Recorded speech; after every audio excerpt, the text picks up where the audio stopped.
Hello everyone, welcome to the Kalra Shukla classes. This is Atul Soni, your physics mentor.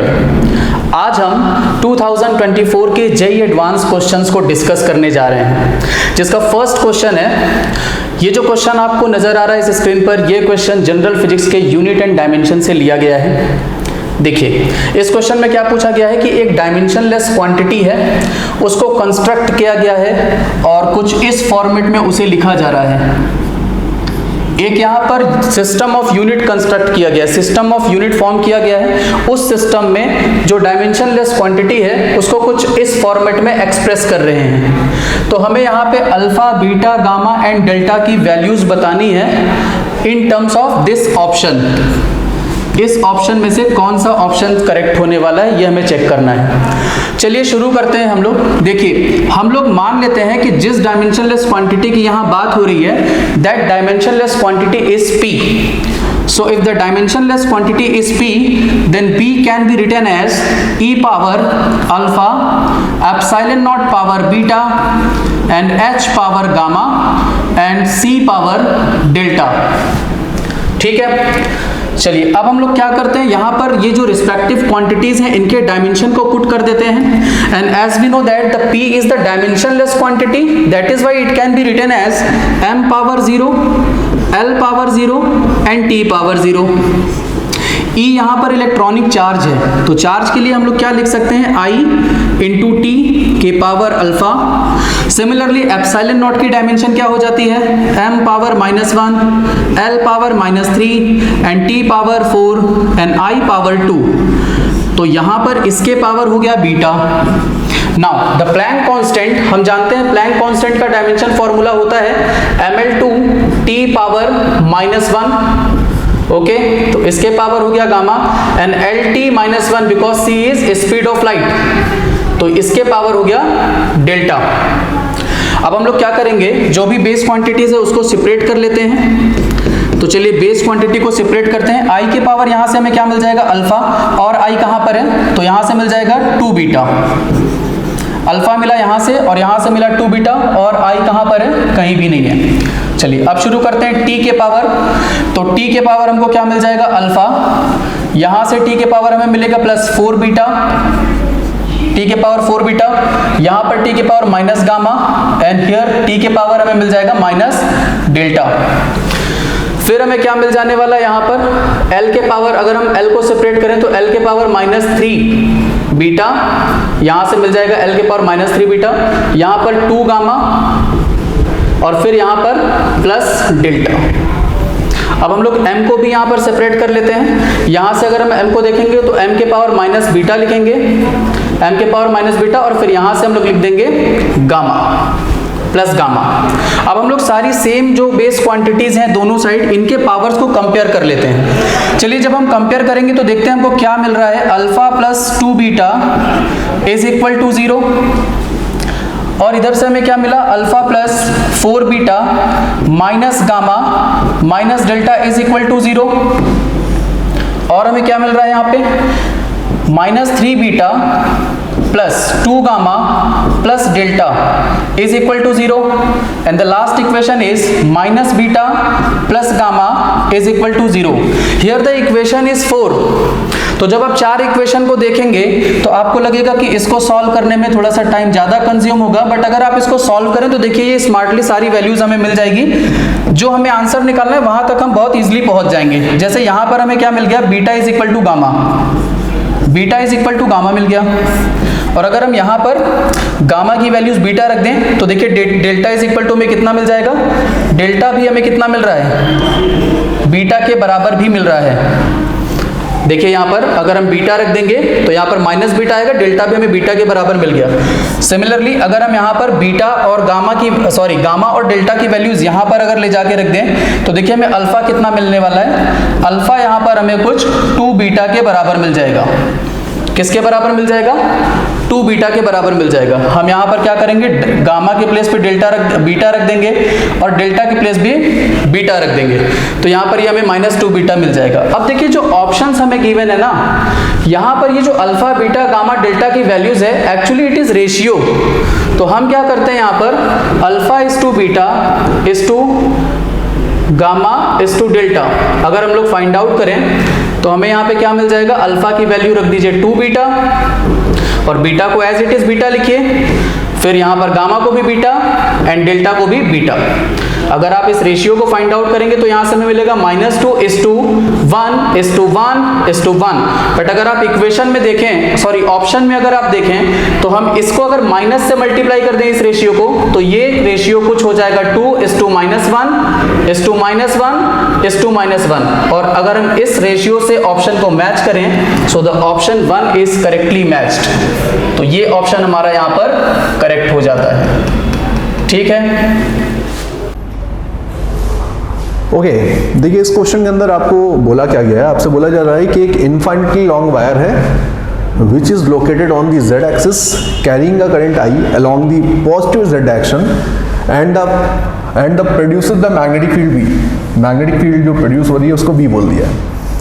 Then आपको line integral calculate करने को बोला है। इसने बोला हुआ है कि line integral of magnetic field क्या होगा, along a straight line from the point √3a minus of √3a a,0 to point a,0।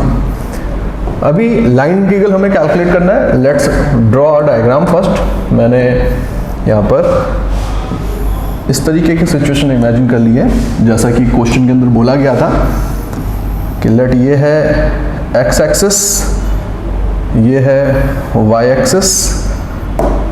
अभी जो पोजीशन हमें दी गई है वायर की वो z एक्सिस के लॉन्ग करंट कैरी कर रहा है। मैं ऐसा यहाँ पर दिखा देता हूँ कि let this is the wire, current carry कर रहा है I। यहाँ पर जिन दो पॉइंट्स की बात की गई उसको भी इस डायग्राम में रिप्रेजेंट कर देते हैं। तो पहली पोजीशन है माइनस का √3a, a,0। तो रफली अगर मैं मार्क करूँ तो यहाँ पर कहीं कोई पोजीशन बन रही है। इसके कोऑर्डिनेट्स हैं √3a, a,0 माइनस था यहाँ पर,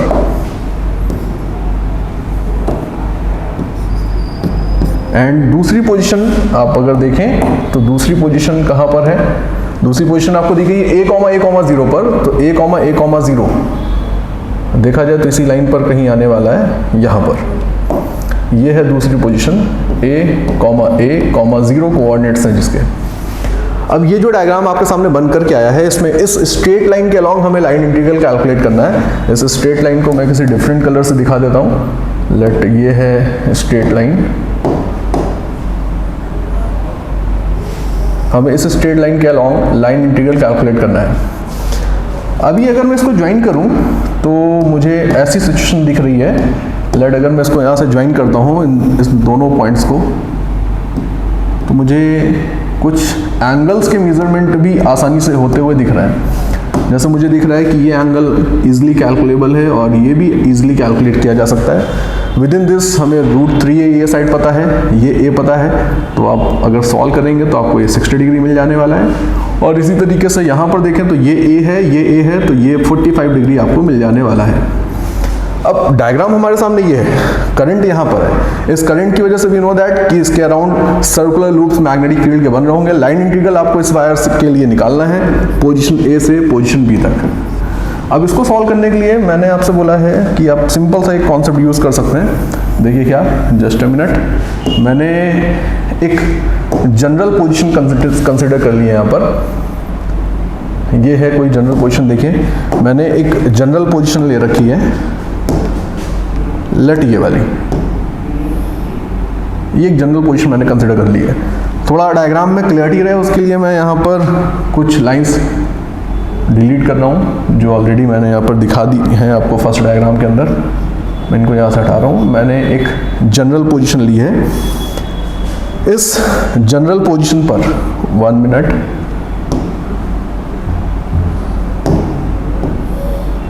मैंने एक जनरल पोजीशन ली है यहाँ पर। इस जनरल पोजीशन पर एक एलिमेंट मैंने कंसिडर किया है, एक छोटा सा एलिमेंट। इस एलिमेंट की पोजीशन दिखाने के लिए मैं दो टर्म यूज़ कर रहा हूँ। मैं एक बार थीटा यूज़ कर रहा हूँ यहाँ पर, एंड इस डिस्टेंस को मैंने x कंसिडर किया हुआ है।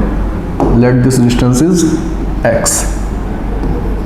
अगर आप x डिस्टेंस पर एक इनफाइनाइटली स्मॉल एलिमेंट कंसिडर करें तो उस एलिमेंट की लेंथ को dx एज्यूम किया जा सकता है। तो मैंने इसकी लेंथ को dx एज्यूम कर रखा है। Let this length is dx। मैं अभी जस्ट इस एलिमेंट के साथ लिंक होने वाला या इस एलिमेंट के लिए लाइन इंटीग्रल क्या होगा, इस एलिमेंट के लिए b डॉट dl कैलकुलेट करूंगा और उसी क्वांटिटी को मैं पूरी के पूरे वायर के लिए इंटीग्रेट करने वाला हूं। तो अभी यहाँ पर आपको इस वायर की वजह से इस एलिमेंट की पोजीशन पर मैग्नेटिक फील्ड चाहिए होगी। इस वायर की वजह से इस पोजीशन पर मैग्नेटिक फील्ड आप सिंपली हैंड रूल का यूज करते हुए अगर डायरेक्शन देखें तो आपको इस डायरेक्शन में मिलने वाला है नॉर्मल टू दिस लाइन। इस नॉर्मल टू दिस लाइन आपको यहाँ पर फील्ड मिलने वाली है। हैंड रूल को यूज करके आप आसानी से लिख सकते हैं। इस पॉइंट पर मैग्नेटिक फील्ड को मैंने b मान लिया है। एंगल्स आपको दिख रहे हैं कि अगर ये एंगल थीटा है देन ये एंगल 90 है, ये 90 माइनस थीटा है, सो दैट ये थीटा होने वाला है, तो ये एंगल थीटा ही है। अब इस एलिमेंट के लेंथ को dx मान के बैठे हुए हैं और यहाँ पर मैग्नेटिक फील्ड b है। मैग्नीट्यूड अगर कैलकुलेट करें मैग्नेटिक फील्ड का, तो मैग्नीट्यूड कैलकुलेट करने के लिए आपको इस वायर से इस पॉइंट की परपेंडिकुलर डिस्टेंस चाहिए which is equal to r, मैंने एज्यूम कर लिया है। इसके साथ अगर मैं मैग्नेटिक फील्ड का मैग्नीट्यूड यहाँ पर लिखूंगा तो मुझे magnetic field at this position मिल रहा है mu naught I upon 2r, इतनी फील्ड है। इस फील्ड की डायरेक्शन भी आपको दिख रही है। आप अगर इस पोजीशन पर dx एलिमेंट को लें और b के साथ उसका डॉट प्रोडक्ट करें तो आपको दिखेगा ये जो b डॉट dl वैल्यू है वो ऐसे लिखी जा सकती है which is equal to b dx and बीच का एंगल है थीटा, तो उसके अकॉर्डिंग cos थीटा। यहाँ तक जो हमें रिलेशन मिल रहा है उसमें b की वैल्यू मुझे ये डालनी है। मैं अगर ये वैल्यू इसके अंदर डाल दूँ तो b डॉट dx का इंटीग्रेशन मुझे mu naught I upon 2r into dx into cos theta दे रहा है। ये जो रिलेशन है इसी रिलेशन को इंटीग्रेट करके हम रिजल्ट तक पहुंचेंगे, लेकिन इंटीग्रेट करने के पहले मुझे इसको इंटीग्रेशन के फॉर्म में लाना है। फॉर एग्जांपल यहाँ पर देखें तो यहाँ r चल रहा है जो कि वेरिएबल है, अलग अलग एलिमेंट के लिए परपेंडिकुलर डिस्टेंस डिफरेंट है। थीटा चेंज हो रहा है, r चेंज हो रहा है, x itself length of the element है। तो मुझे किसी कॉमन प्लेटफॉर्म पे ये सारी चीज़ें कैलकुलेट करके लानी होगी। उसके लिए मैं यहाँ पर क्या कर रहा हूँ, मैं यहाँ पर कुछ जनरल से कॉन्सेप्ट यूज़ कर रहा हूँ इंटीग्रेशन करने के पहले जो आप यूजुअली करते हैं। जैसे कि विद इन दिस ट्राइंगल मैं cos थीटा लिख सकता हूँ। अगर मैं cos थीटा इस ट्राइंगल के अंदर यूज़ करूँगा तो मुझे ये लेंथ मिल रही है, ये लेंथ मिल रही है, ये लेंथ ऑलरेडी मुझे नोन है कि ये लेंथ a है क्योंकि मुझे कोऑर्डिनेट्स पता थे। यहाँ पर ये लेंथ मुझे ऑलरेडी नोन है, तो अगर मैं यहाँ पर ये इस ट्राइंगल से देखूँ तो cos थीटा मुझे इक्वल मिल रहा होगा a by r. And same time पे अगर मैं tan थीटा यहाँ पर लिखूँ तो मुझे x और a में भी रिलेशन मिल जाएगा। तो मैं ये दोनों ही वैल्यूज़ इस ट्राइंगल से ले रहा हूँ। अभी थोड़ा सा स्पेस बनाने के लिए मैंने इसको शिफ्ट कर दिया है साइड में। इस ट्राइंगल के अंदर से cos थीटा की वैल्यू इक्वल आएगी, cos थीटा इक्वल होने वाला है a बाई आर के, तो r की वैल्यू इक्वल है a सेक थीटा के। एंड अगर tan थीटा लिखें यहाँ से तो tan थीटा इक्वल है x बाई a के, तो x इक्वल है a tan थीटा के। आपको dx भी चाहिए होगा यहाँ पर, तो मैं इसको डिफरेंशिएट कर लेता हूँ। तो dx इक्वल बन जाने वाला a sec square theta d theta. अब ये वैल्यूज ध्यान से देख लीजिए, a sec theta, a sec square theta d theta, ये दोनों वैल्यूज मैं इस इक्वेशन के अंदर पुट करने वाला हूँ। नेक्स्ट पेज पे चलते हैं हम लोग। इस रिलेशन के अंदर मैं ये दोनों वैल्यूज रखने वाला हूँ। तो मैंने यहाँ पर ये इक्वेशन ऑब्टेन करी थी, मैं इसी इक्वेशन से शुरू कर रहा हूँ। b dot d x for this element equal था mu naught I upon 2r, और r की वैल्यू a सेक थीटा मैंने कैलकुलेट की हुई थी। dx की value a sec square theta d theta calculate की हुई थी, एंड इनटू cos थीटा और था। ये एक्सप्रेशन था हमारे पास। इस एक्सप्रेशन को थोड़ा सा और सिंप्लीफाई करते हैं। सिंप्लीफाई करेंगे तो a से a कैंसिल हो रहा है, सेक थीटा भी कैंसिल हो रहा है, यहाँ पर सेक थीटा, यहाँ पर cos थीटा 1 बन गया। फाइनली हमारे सामने लिखा होगा mu naught I upon 2, and यहाँ पर है डी थीटा ऊपर फाइनली ये वाला बचा हुआ है। आई थिंक फील्ड के एक्सप्रेशन में यहाँ पाई एक मिसिंग है, वो भी ऐड करना है। 2 पाई आर होता है बेसिकली, तो ये पाई एक मिसिंग टर्म चल रहा है, ये मैंने ऐड कर दिया 2 पाई आर। एंड यहाँ तक हम लोग पहुँच चुके हैं फाइनली। इस छोटे से एलिमेंट के लिए लाइन इंटीग्रल की वैल्यू इतनी है। अगर मुझे इस कंप्लीट वायर के लिए, इस छोटे से एलिमेंट के लिए लाइन इंटीग्रल हमने कैलकुलेट कर लिया, अगर मुझे पूरे वायर के लिए लाइन इंटीग्रल चाहिए तो मैं इसी तरीके से हर इंडिविजुअल एलिमेंट के साथ लाइन इंटीग्रल कैलकुलेट करूंगा और उन सब का सम कर दूंगा, तो मुझे टोटल लाइन इंटीग्रल मिलने वाला है। तो मैंने इसी क्वांटिटी को इंटीग्रेट कर दिया और इसको इंटीग्रेट करके मैं ऐसे लिख रहा हूँ b.dx, then a to b position के लिए मैं इसको इंटीग्रेट कर रहा था।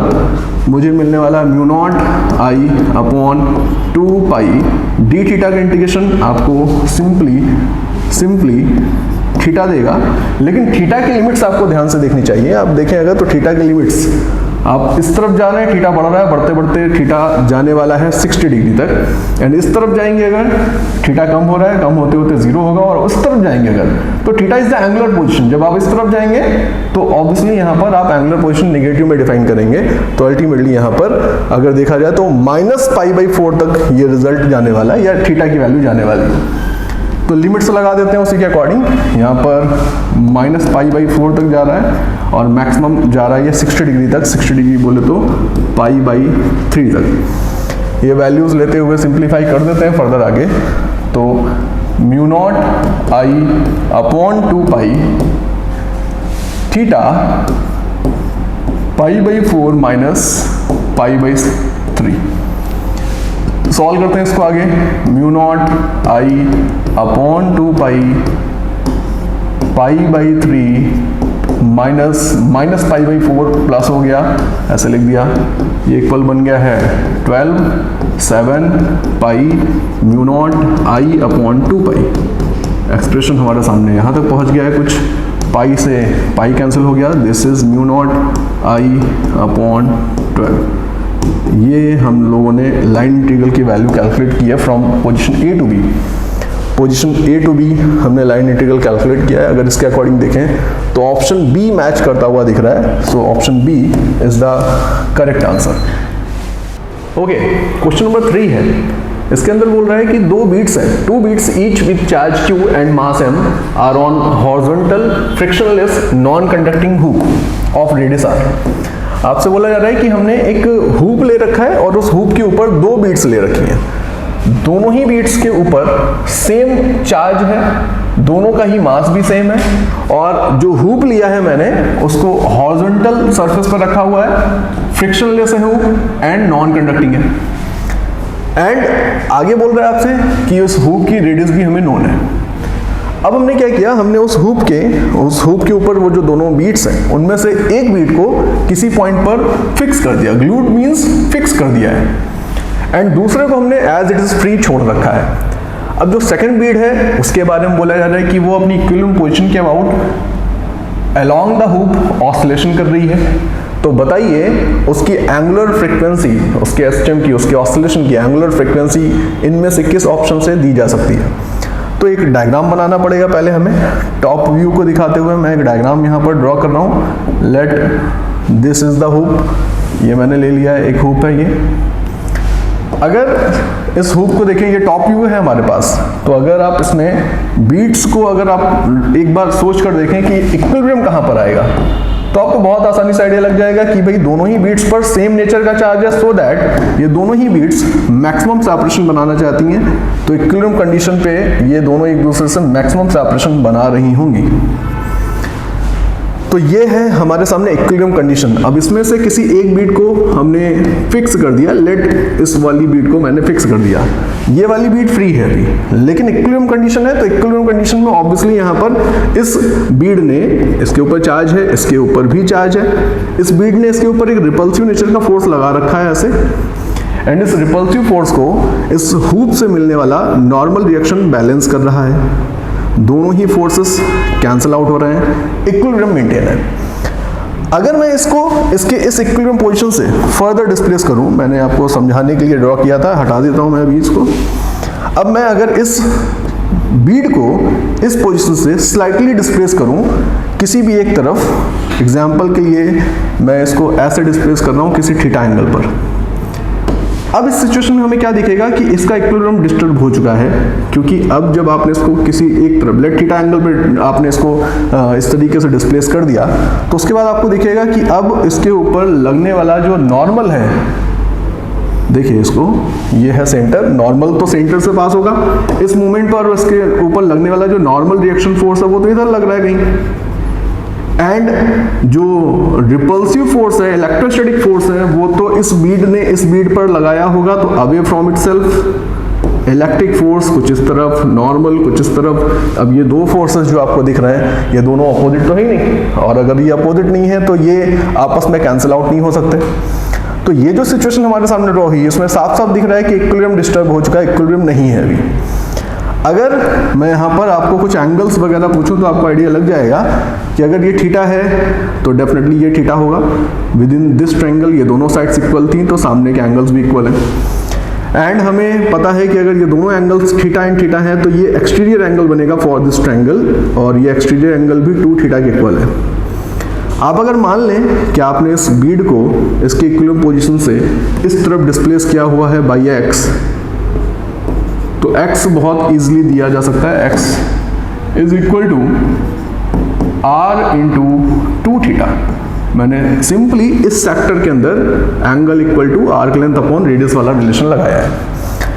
अभी ये जो डायग्राम मेरे सामने ड्रॉ हुआ है, इस डायग्राम में आप सोच कर देखिए, आपको आइडिया लगेगा खुद ही कि इस बीड के ऊपर नेट फोर्स इस डायरेक्शन में तो नहीं हो सकता, क्योंकि इस डायरेक्शन में ये बीड मूव करने के लिए फ्री ही नहीं है। तो इसका मतलब हुआ इस इलेक्ट्रिक फोर्स का वो कंपोनेंट जो इस नॉर्मल के अपोजिट आएगा वो नॉर्मल को बैलेंस करेगा, लेकिन एट द सेम टाइम इस इलेक्ट्रिक फोर्स का वो कंपोनेंट जो इस हुप के टेंजेंशियली आएगा उसको बैलेंस करने वाला कोई भी फोर्स यहाँ पर इस पिक्चर में नहीं है। तो मैं अगर सेम लॉजिक लगाते हुए यहाँ पर इसके कंपोनेंट्स करूँ तो मुझे कुछ ऐसी सिचुएशन मिल रही है। जस्ट मिनट मैं ड्रॉ करता हूँ, फिर बात करते हैं हम लोग। ये है हमारे पास सिचुएशन, मैंने यहाँ पर इस इलेक्ट्रिक फोर्स के कंपोनेंट करने का सोचा है, मैंने इस इलेक्ट्रिक फोर्स के कंपोनेंट कर दिया। देख सकते हैं आप कैसे, ये जो इलेक्ट्रिक फोर्स था ये इस तरफ था कहीं, नॉर्मल ऐसा था, ये थीटा है तो ये थीटा था। इसके अकॉर्डिंग देखें तो अभी इलेक्ट्रिक फोर्स का वो कंपोनेंट जो नॉर्मल के जस्ट अपोजिट आया होगा वो मुझे ऐसे कुछ दिख रहा है, which is equal to F E cos theta, because theta angle पर था ये। एंड इसका जो कंपोनेंट इधर आया है उसको मैं लिख सकता हूँ एफ ई साइन थीटा, मैं साइड में लिख रहा हूँ इसको, this is equal to F E sine theta.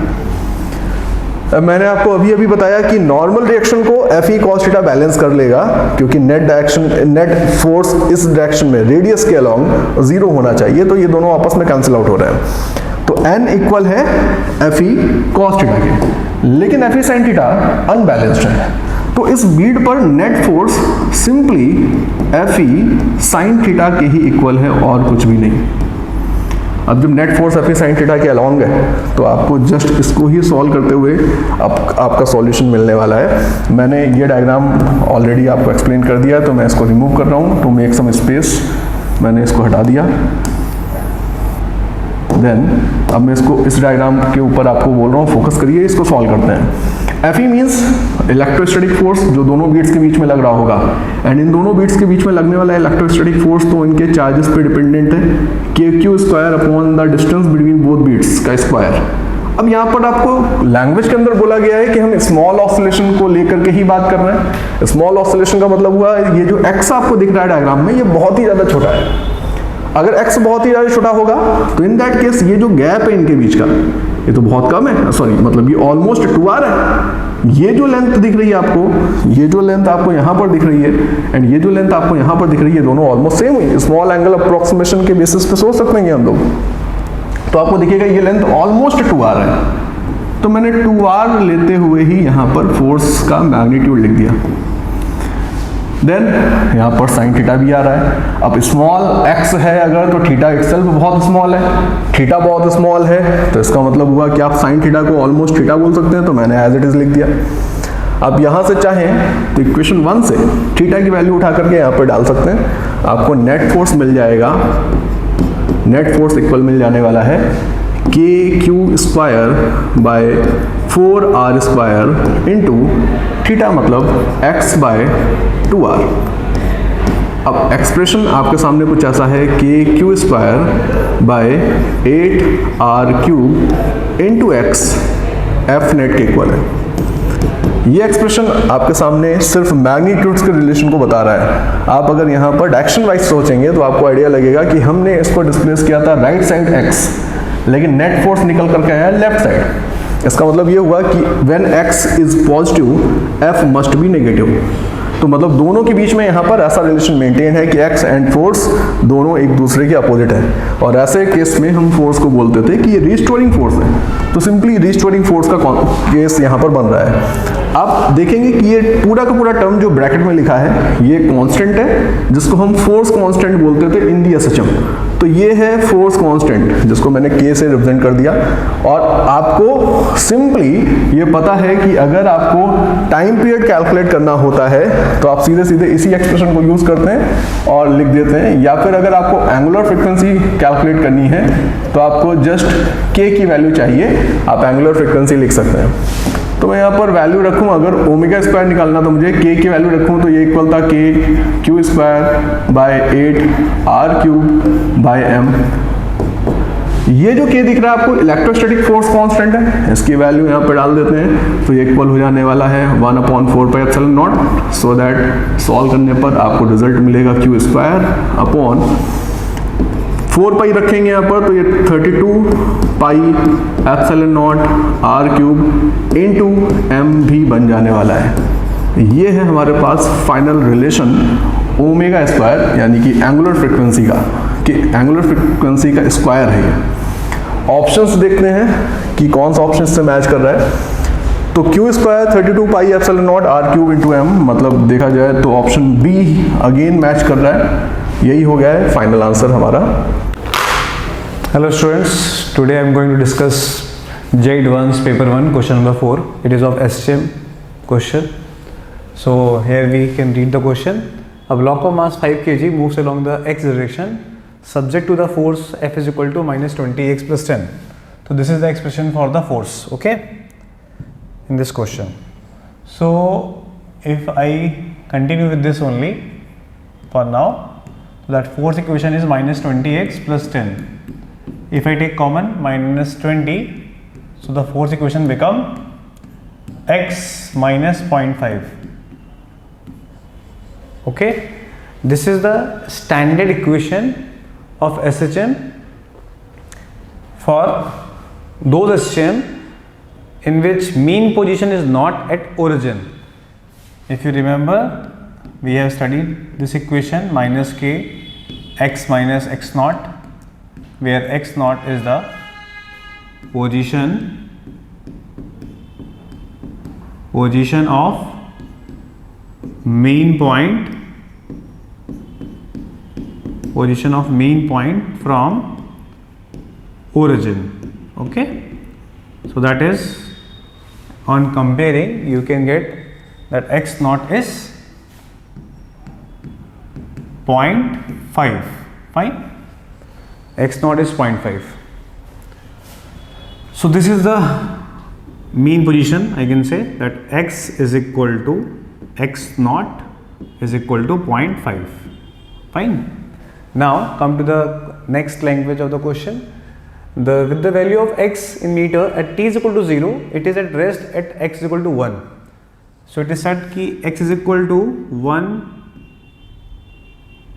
It lies at x is equal to 1 at t is equal to 0. So, and it is at rest. So this must be extreme position, and this is, if this is mean position, this can be considered as amplitude. So amplitude become 0.5. Fine. Now the next part they have asked. Now the question is position and momentum of the block. So position, if I say at this particular instant, pi by 4 instant. So pi by 4 instant means pi by 4, we have to convert this pi by 4 in terms of capital T. So I need to get capital T, time period of this SHM. On comparing, we can get k is equal to 20, and the formula for time period is 2 pi root of m by k. M is 5, k is 20. On solving, this is equal to pi. Fine. And one more data I will find, because it there is a use of this omega, angular frequency. It is 2 pi by omega. on sorry, it is 2 pi by t. On solving, it will be 2. Fine. So t is pi. So this t is must be t by 4. Okay. Getting my point? So at t is equal to t by 4 point, it is a half time. Sorry, one fourth of the time period. It start from extreme, and at this time, which is the 1 by 4 of time period, it must be reached at mean position, because in t by 4 second, particle will move from extreme to mean, mean to extreme, extreme to mean, mean to extreme. Okay, each mean and extreme के बीच का जो time interval होगा, it must be t by 4. तो t by 4 में it must be at this point. Okay, तो this is the mean position, यानी कि इस टाइम पे वो मीन पर है. इतना सबको clear? Nice. Now if I consider कि मीन पर है, तो it must B move towards left with speed omega a. Okay, if I need to write momentum part, so momentum must be equal to mass, speed, and speed is omega a, mass is 5. On solving, omega is given by 2, amplitude is 0.5. okay, so momentum become how much? Momentum become how much बच्चों? Momentum हमारा बन गया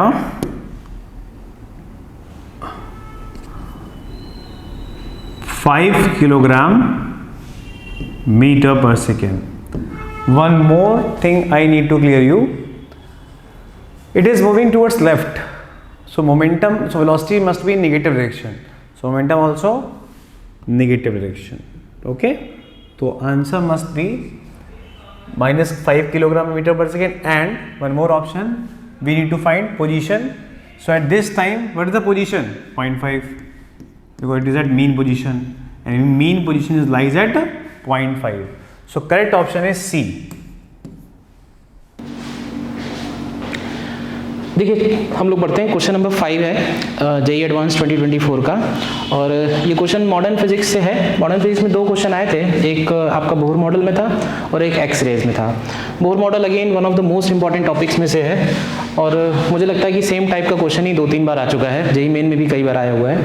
तो देखिए पढ़ते हैं question क्या कह रहा है. A particle of mass m is moving in a circular orbit under the influence of a central force.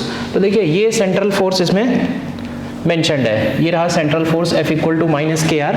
Minus sign का सिंपली इतना इंडिकेशन है कि ये फोर्स, अब देखिए पार्टिकल अगर सर्कुलर मोशन कर रहा है तो माइनस साइन का इंडिकेशन है कि ये हमेशा टुवर्ड्स सेंटर लगेगा, और तभी वो उसको सेंट्रीपिटल फोर्स दे पाएगा.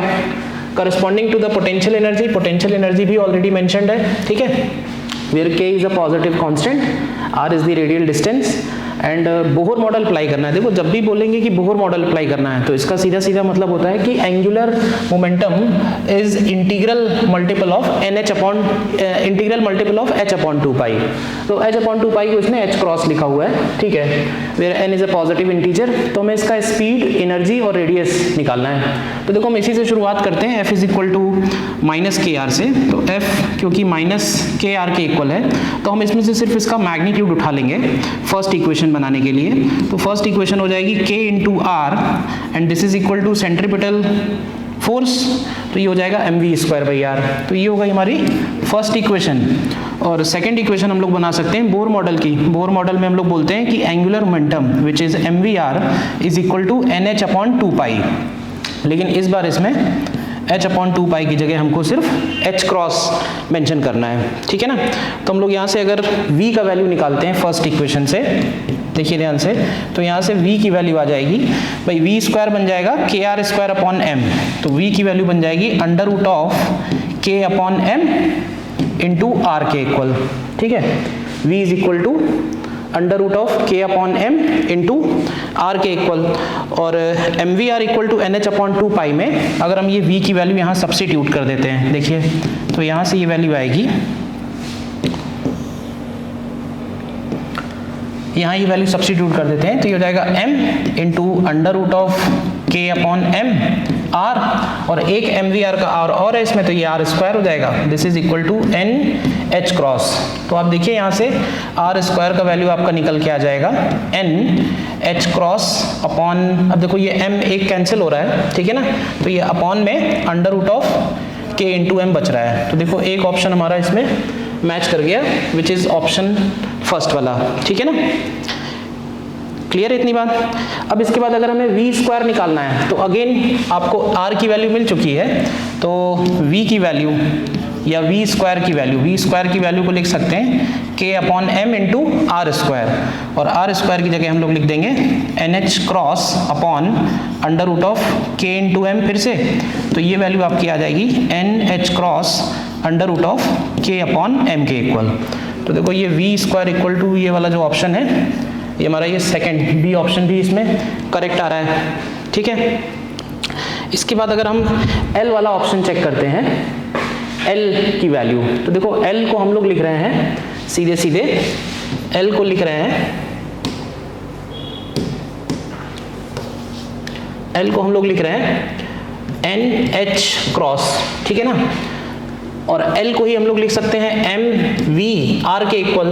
तो यहाँ हम लोगों ने ये MVR निकाला हुआ है, देखिए ध्यान से, ये MVR ही लिखा हुआ है, तो इसको हम लोग लिख देते हैं this is equal to M under root of K upon M into r square, ठीक है। तो यहाँ से L अपॉन MR स्क्वायर की वैल्यू अगर आप निकालो, L अपॉन MR स्क्वायर, तो ये under root of K upon M के इक्वल आ रहा है, देखिए ध्यान से। तो ये थर्ड ऑप्शन भी इसमें मैच कर रहा है, यानी सी ऑप्शन, ठीक है यहाँ तक। और फाइनली हमको इसमें एनर्जी और निकालनी है, तो एनर्जी निकालने के लिए हम लोग फिर से एनर्जी लिखेंगे, kinetic energy plus potential energy. Kinetic energy को हम लोग लिख सकते हैं हाफ mv स्क्वायर, और पोटेंशियल एनर्जी का एक्सप्रेशन आप देखो तो क्वेश्चन में ऑलरेडी लिखा हुआ है, which is k r square by 2, ठीक है ना। पोटेंशियल एनर्जी ऑलरेडी गिवन है, so this is plus k r square by 2 के इक्वल। अब हमें इसको लेके आना है अगेन NH क्रॉस के फॉर्म में, तो v स्क्वायर की जगह हम लोग क्या लिख सकते हैं, v स्क्वायर की वैल्यू ये लिखी हुई है हम लोगों ने, v स्क्वायर हो जाएगा NH cross into k upon m plus k by 2 करेंगे, और r स्क्वायर की वैल्यू लिखेंगे, तो ये हो जाएगा NH cross upon under root of k into m। तो ये वैल्यू अगर आप सिंप्लीफाई करो तो इसमें शायद 1/2 का फैक्टर नहीं आएगा, ये वैल्यू निकल के आएगी simply NH cross into under root of k by m। तो ये फोर्थ वाला ऑप्शन फिर इसमें सही नहीं है, ठीक है ना। तो A B C इसमें 3 ऑप्शन करेक्ट हैं इस क्वेश्चन में। Here is the next question, question number 6 from JEE Advanced 2024 paper 1. Now the words are the two uniform strings of mass per unit length mu and 4 mu. सबसे पहले मैं एक काम करता हूँ ना, इसमें स्पीड लिख लेता हूँ साउंड की, स्ट्रिंग में वेव की, सॉरी। तो ये स्पीड आ जाएगी v is equal to root of tension by mu, and इसमें आ जाएगी v2 I can write, this is v1 like, and ये आ जाएगा आपका, इसका म्यू गिवन है 4 म्यू, तो ये आपका आ जाएगा, लेट्स से अगर ये t बाई म्यू है तो ये आपका 1/2 टाइम्स ऑफ रूट के अंदर t बाई म्यू आ जाएगा, ठीक है, because mu is given by 4 mu. Wait a minute, ठीक है।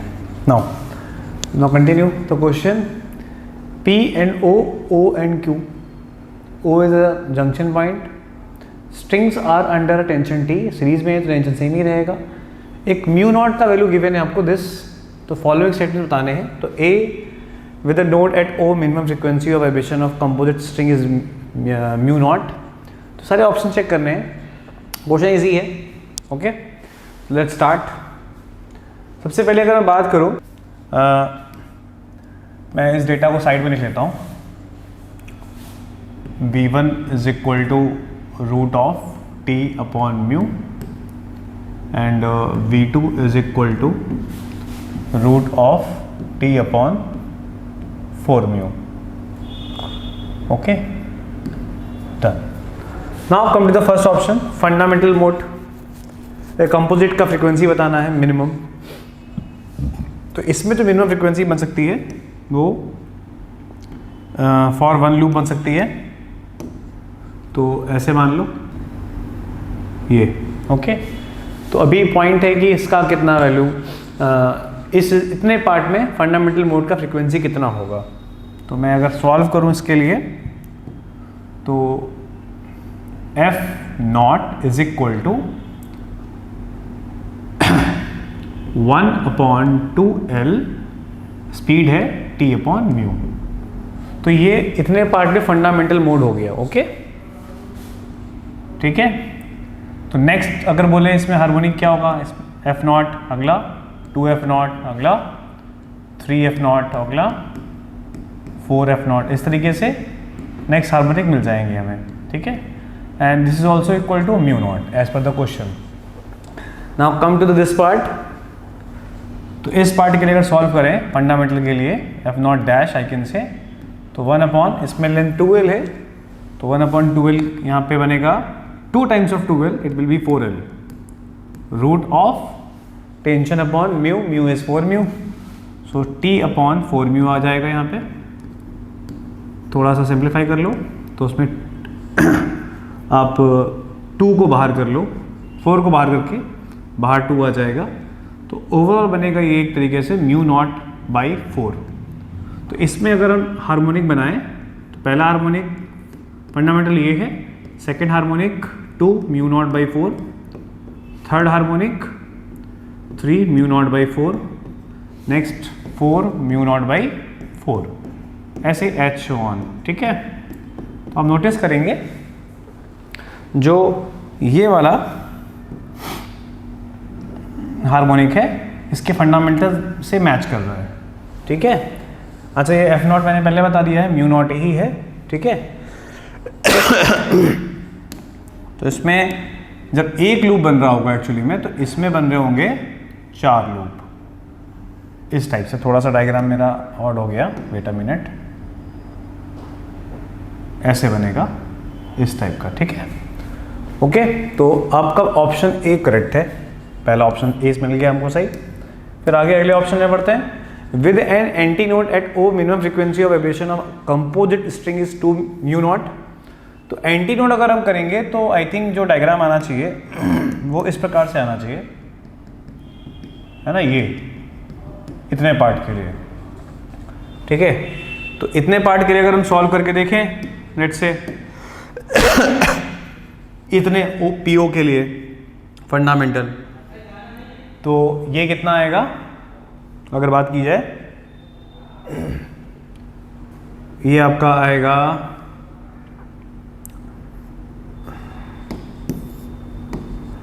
एंटी नोड मान के कर रहे हैं हम लोग सॉल्व, तो इसको मैं F0 ही लिख देता हूँ वापस से, 1/4L रूट ऑफ T/μ। तो इसका फंडामेंटल ऑड होगा, तो F0, अच्छा ये आपका बन गया μ0/2, ठीक है। तो यहाँ पे अगर हम देखें तो फंडामेंटल हो गया μ0/2। नेक्स्ट हार्मोनिक हो गया, इसमें ऑड हार्मोनिक्स होते हैं, तो 3 μ0/2, 5 μ0/2, ऐसे H1, ठीक है।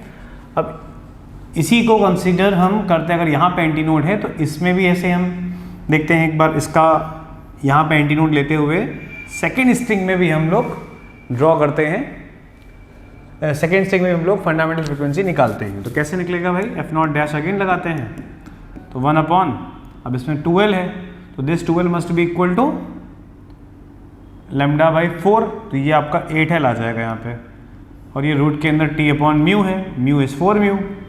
तो टेक्निकली तुम्हारा यहाँ पे बनेगा 2 यहाँ से बाहर आया, 16, तो ये आपका 1/8 टाइम्स ऑफ μ0 आ जाएगा।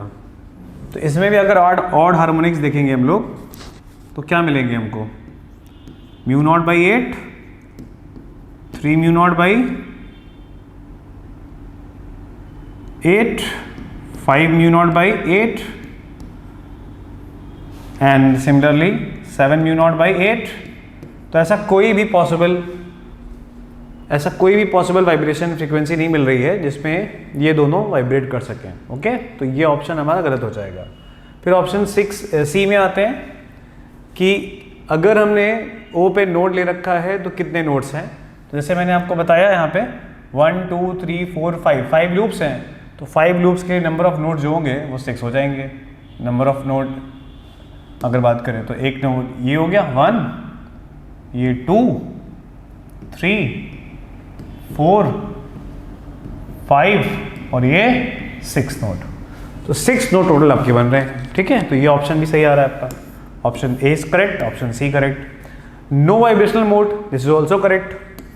तो इस क्वेश्चन के 3 आंसर्स हो रहे हैं हमारे A C D. Okay, next question देखिए, ज्योमेट्रिकल ऑप्टिक्स का क्वेश्चन है और again one of the most popular topic में से ये लेंसेज, जिसमें बहुत सारा इंपॉर्टेंट है टॉपिक। अब इसमें क्या दिया हुआ है, a glass beaker has a solid plano convex base. तो ये जो एक बीकर दिया हुआ है ना, इसका बेस ऑलरेडी एक ग्लास का बना हुआ है। तो ये ग्लास का जो बेस है इसको हम लोग एक प्लेनो कॉन्वेक्स लेंस बोल रहे हैं, और उस प्लेनो कॉन्वेक्स लेंस का हमको रिफ्रैक्टिव इंडेक्स दिया हुआ है 1.6 के इक्वल। इसके बाद कह रहा है उसका रेडियस ऑफ कर्वेचर, यानी ये जो सरफेस है इसका रेडियस दिया हुआ है हमको 9 सेंटीमीटर के equal. While the planar surface acts as a mirror, यानी एक और खास बात देखिएगा इसमें ये जो प्लेनर सरफेस है, ये वाली प्लेनर सरफेस को हमें एक प्लेन मिरर की तरह लेना है। तो यानी मिरर भी हो गया, लेंस भी हो गया। एंड फाइनली कह रहा है कि this beaker is filled with a liquid of refractive index n। ये जो लिक्विड है इसका रिफ्रैक्टिव इंडेक्स n हमको दिया हुआ है, वैल्यू नहीं मेंशन्ड है। और फाइनली कह रहा है if the image of object which is at a height h, ये जो ऑब्जेक्ट है इसका इमेज इसी ऑब्जेक्ट के साथ कोइंसाइड कर रहा है, तो कौन कौन से ऑप्शन सही हैं। मतलब अलग अलग n की वैल्यूज के लिए अलग अलग h की वैल्यू दी हुई है। तो अगर हमें n और h में एक रिलेशन मिल जाए तो हम आसानी से चेक कर पाएंगे कौन सा ऑप्शन इसमें करेक्ट आएगा। तो देखिए क्या करते हैं इसके लिए। सबसे पहले आप ध्यान से ये समझो कि ये लेंस, भाई एक लेंस हो गया मान लेते हैं ग्लास का जिसका रिफ्रैक्टिव इंडेक्स 1.6 है। दूसरा लेंस हो गया वाटर का जिसका रिफ्रैक्टिव इंडेक्स सपोज हमको नहीं मालूम है, लिक्विड है कोई, बट लेंस और लेंस का जो कॉम्बिनेशन बनेगा वो भी एक लेंस बनेगा। और फिर हम इस लेंस को कंबाइन करेंगे एक मिरर के साथ, ठीक है। तो हमारे पास एक रेडीमेड फॉर्मूला होता है जो combination of lens and mirror बताता है। Combination of lens and mirror का फॉर्मूला है 1/f equivalent is 1/fm minus 2/fl। fm जिसमें कि मिरर का फोकल लेंथ बनेगा, fl उसमें लेंस का फोकल लेंथ बनेगा। बट इसमें दो लेंस हैं तो हम क्या कर सकते हैं, पहले इन दोनों लेंस को ही आपस में कंबाइन कर सकते हैं। तो मान लेते हैं कि ग्लास वाले लेंस को हम लोग fg बोल देते हैं, तो 1/f glass is equal to, और दोनों का फोकल लेंथ हम एयर के रिस्पेक्ट में ही निकालेंगे, ठीक है ना। तो 1/f glass is equal to, refractive index है 1.6 माइनस 1। हम लोग लेंस मेकर्स फॉर्मूला लगाने वाले हैं, mu minus 1 1/r1 minus 1/r2। तो 1/r1 की जगह 1/9 हो जाएगा और r2 की जगह इन्फिनिटी हो जाएगा, क्योंकि ये एक प्लेनो कॉन्वेक्स लेंस है। तो दिस इज इक्वल टू, अभी मैं इसको ऐसे ही छोड़ दे रहा हूँ, 0.6/9 के इक्वल। इसी तरह से हम लोग निकालते हैं नेक्स्ट वाटर के लिए। वाटर या जो भी लिक्विड है 1/f वाटर बोल देते हैं। दिस इज इक्वल टू, इसका रिफ्रैक्टिव इंडेक्स मालूम नहीं है तो this is n-1 into again 1/r1 minus 1/r2। तो इसका r1 माइनस में जाएगा एंड माइनस 1/infinity। माइनस में इसलिए जाएगा क्योंकि ये कॉन्केव है। आप देखो ध्यान से, रेडियस का डायरेक्शन रखोगे तो माइनस में जाएगा। तो ये वैल्यू निकल के आती है n-1/9 with a minus sign, ठीक है। अब इन दोनों को अगर हम कंबाइन करेंगे तो हमको लेंस, इफेक्टिव लेंस हमको मिल जाएगा। तो देखिए इनको हम कंबाइन करते हैं, तो 1/fl will be equal to 0.6/9 है, तो इसको हम लोग 6/90 लिख देते हैं, और 6/90 को सिंप्लीफाई करके इसको 6 से डिवाइड करें, लिखा रहे हैं तो ठीक है, 6/90 एंड प्लस करेंगे तो ये माइनस हो जाएगा क्योंकि ये माइनस साइन है, माइनस ऑफ n-1/9 के इक्वल। और इसके बाद हम लोग combination of lens and mirror लगाते हैं। Combination of lens and mirror के लिए हम लोग 1/f इक्विवेलेंट इज 1/fm। अब देखो ये जो मिरर है ये प्लेन मिरर है, और प्लेन मिरर का फोकल लेंथ हम लोग इन्फिनिटी बोलेंगे, तो ये हो जाएगा 1/infinity माइनस ऑफ 2/fl, और fl की वैल्यू ये रही, तो ये हो जाएगा 6/90 माइनस ऑफ n-1/9 के इक्वल, ठीक है। तो यहाँ से अगर आप 1/f इक्विवेलेंट निकालते हो, 1/f इक्विवेलेंट की वैल्यू, तो ये आपकी निकल के आ रही है 2 टाइम्स n-1 अपॉन 9 और ये माइनस आ जा रहा है तो ये माइनस हो जाएगा 6 अपॉन 45। इसको भी सिंप्लीफाई कर सकते हैं। अब ध्यान रखना ये क्या बनेगा, ये एक मिरर बनेगा और ऑब्जेक्ट और इमेज कोइंसाइड करने के लिए it must be a concave mirror, क्योंकि कॉनकेव मिरर में ही ऐसा होता है कि ऑब्जेक्ट और इमेज दोनों एक ही जगह बन सकते हैं प्रोवाइडेड कि वो जो ऑब्जेक्ट है वो प्रिंसिपल एक्सिस पे उसके सेंटर ऑफ कर्वेचर पे रखा हो, यानी जिस हाइट की ये बात कर रहा है उस हाइट का magnitude 2 times of mod of F equivalent के इक्वल होना चाहिए। मॉड मैंने इसलिए लगाया हुआ है क्योंकि एफ इक्विवेलेंट की वैल्यू आपकी नेगेटिव ही निकल के आएगी, ठीक है। तो फाइनली हम लोग बोल सकते हैं कि जो h होगा it is 2 times of F equivalent. तो आप यहाँ से इक्वेशन एक बना लीजिए that 1 upon minus of 2h minus of h by 2, तो ये हो जाएगा minus of 2 upon h, this is equal to 2 times of n-1 upon 9 and minus of 6 upon 45। देखो थोड़ा इक्वेशन, मैंने कहा ना क्वेश्चन बहुत अच्छा नहीं है, ठीक है, नॉर्मल क्वेश्चन ही है, बट इसमें कैलकुलेशन है। कैलकुलेशन अब ये है कि आपको अलग अलग n की वैल्यूज़ के लिए h की अलग अलग वैल्यूज़ यहाँ से मिलती जाएंगी। तो जैसे मैंने थोड़ा सॉल्व कर रखा है ऑलरेडी, तो अगर आप देखोगे तो n की वैल्यू अगर हम इसमें 1.42 डालते हैं तो यहाँ से आपको h की वैल्यू यहाँ से आपको मिलती है 50 सेंटीमीटर, ठीक है। इसी तरह से अगर आप n की वैल्यू नेक्स्ट दिया हुआ है कैलकुलेशन है 1.35 डालते हो तो यहाँ से आपको h की वैल्यू मिलती है 60 सेंटीमीटर, ठीक है। तो a और b में से ये फर्स्ट वाला तो सही है, a और b में आप चेक करो, ठीक है ना। और ये फिर n की वैल्यू, सॉरी ये वैल्यू आ रही है 4.5 पे, ये वाला यहाँ पे h की वैल्यू है 50 सेंटीमीटर, ठीक है। तो ये फर्स्ट ऑप्शन सही है। सेकंड ऑप्शन अगर हम चेक करते हैं 1.35, सॉरी, तो 1.35 पे भी h की वैल्यू 36 सेंटीमीटर आ जाती है, तो ये बी ऑप्शन भी इसमें करेक्ट है। सी और डी आप रख के देखना तो वो करेक्ट नहीं आएगा, इसी इक्वेशन में ही हमको वैल्यू बेसिकली रखनी है, तो ए और बी वाले ऑप्शन दो सही आ जाएंगे। नेक्स्ट क्वेश्चन देखिए हीट चैप्टर का है, और हीट चैप्टर में भी देखा जाए तो कैलोरीमेट्री का क्वेश्चन है। Specific heat capacity of a substance temperature dependent दिया हुआ है, तो ऐसा नहीं है specific heat capacity temperature dependent पहले आईआईटी में नहीं आया हुआ है, पहले भी आईआईटी में कुछ क्वेश्चंस आए हुए हैं जिसमें स्पेसिफिक हीट कैपेसिटी किसी वेसल का, किसी लिक्विड का टेम्परेचर पे डिपेंडेंट दिया होता है। तो ये लिखा जरूर सी है, बट मोस्टली हम लोग बुक्स वगैरह में इसको देखते हैं तो ये एस होता है, तो ऐसे ही लिख देते हैं, एक ही बात है। तो एस इज इक्वल टू के into T, where k is a constant of suitable dimensions and SI units and T is absolute temperature। इसमें कई लोगों ने गड़बड़ कर दी। and heat required हमको बताना है to raise the temperature of 1 kg है यानी मास ऑलरेडी 1 ले लिया है, and -73 to 27। तो देखो -73 को आपको कन्वर्ट करना पड़ेगा 273 ऐड करके, तो ये 200 केल्विन बनेगा, और 27 डिग्री को भी कन्वर्ट करना पड़ेगा तो ये 300 केल्विन बनेगा। तो 200 केल्विन से 300 केल्विन में अगर हम इंक्रीमेंट करते हैं तो हीट रिक्वायर्ड कितना होगा, तो हम लोग को मालूम है कि dq is equal to ms dt लिख सकते हैं, और क्योंकि s टाइम का सॉरी टेम्परेचर का फंक्शन है तो ये इंटीग्रेट हो जाएगा, तो टोटल हीट निकालने के लिए इंटीग्रेशन ऑफ m की जगह 1 आ जाएगा, s की जगह kT और dt। लिमिट्स आप ध्यान से देख लो, बहुत ही सिंपल क्वेश्चन था, 200 से 300, तो ये वैल्यू अगर आप निकालते हो तो ये 25,000 इंटू k बचेगा, k को k ही छोड़ देना है, तो आंसर इस क्वेश्चन का 25,000 ही दिया हुआ है। नेक्स्ट क्वेश्चन देखिए, ये रोटेशन का मैं कहूँगा अच्छा क्वेश्चन है, रोटेशन के दोनों क्वेश्चन ठीक क्वेश्चन आए, बट ये थोड़ा सा मुझे ट्रिकी क्वेश्चंस लगा कि हो सकता है ये एट द मोमेंट जो है वो क्लिक नहीं किया होगा। देखिए इस क्वेश्चन में है क्या, पहले तो कह रहा है a disc of mass capital M, ये डिस्क दिया हुआ है मास कैपिटल M, ठीक है, it is free to rotate about its vertical axis. इसका मतलब ये जो डिस्क है ये डेफिनेटली इस एक्सिस के अबाउट हिंज्ड है, और हिंज्ड एक्सिस के अबाउट बॉडी जो है वो फ्री टू रोटेट होती है, ठीक है। इसके बाद कह रहा है a battery operated motor of negligible mass is fixed to the disc at a point on its circumference.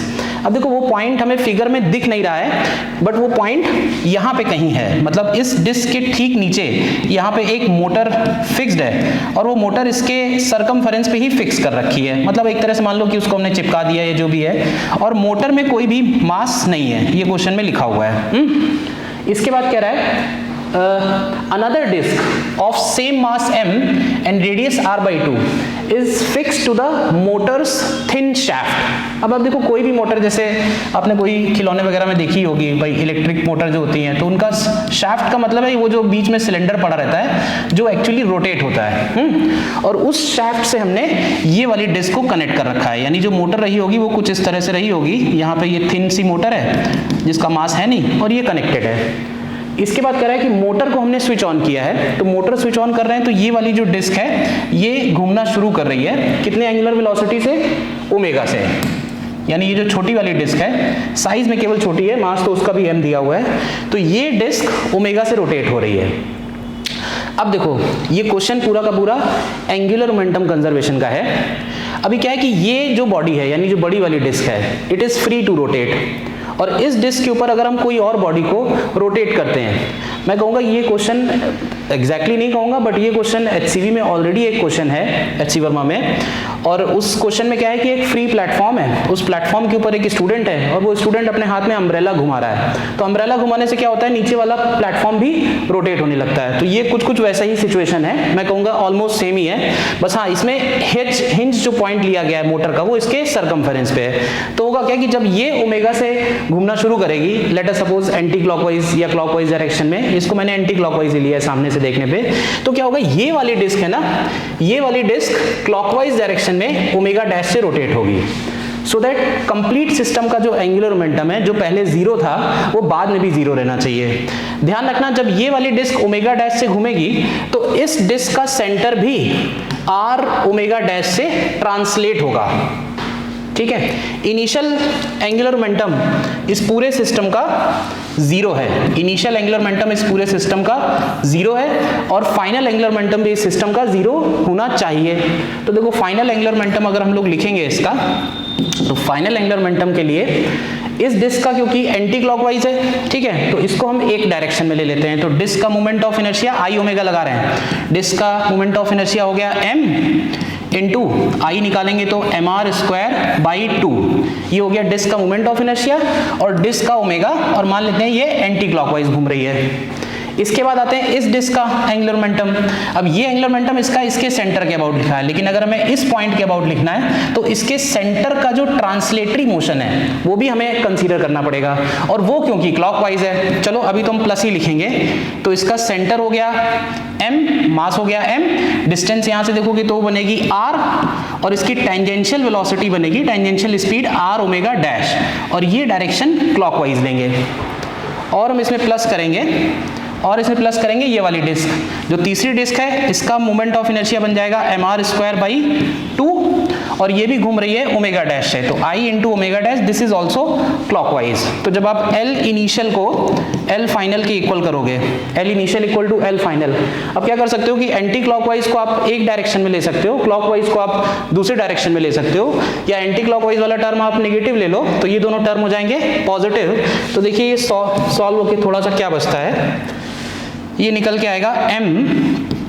r² omega upon में 8 हो जाएगा, इक्वल के एक साइड, और इक्वल के दूसरे साइड आ रहा है m r² ओमेगा डैश एक टर्म आ रहा है, और plus m r²/2 omega dash दूसरा टर्म आ रहा है। इन दोनों को ऐड करेंगे तो ये 3mr² ओमेगा डैश अपॉन 2 के इक्वल आ रहा है। तो यहाँ से अगर आप ओमेगा डैश की वैल्यू निकालोगे तो ये ओमेगा अपॉन 12 के इक्वल आ जा रही है।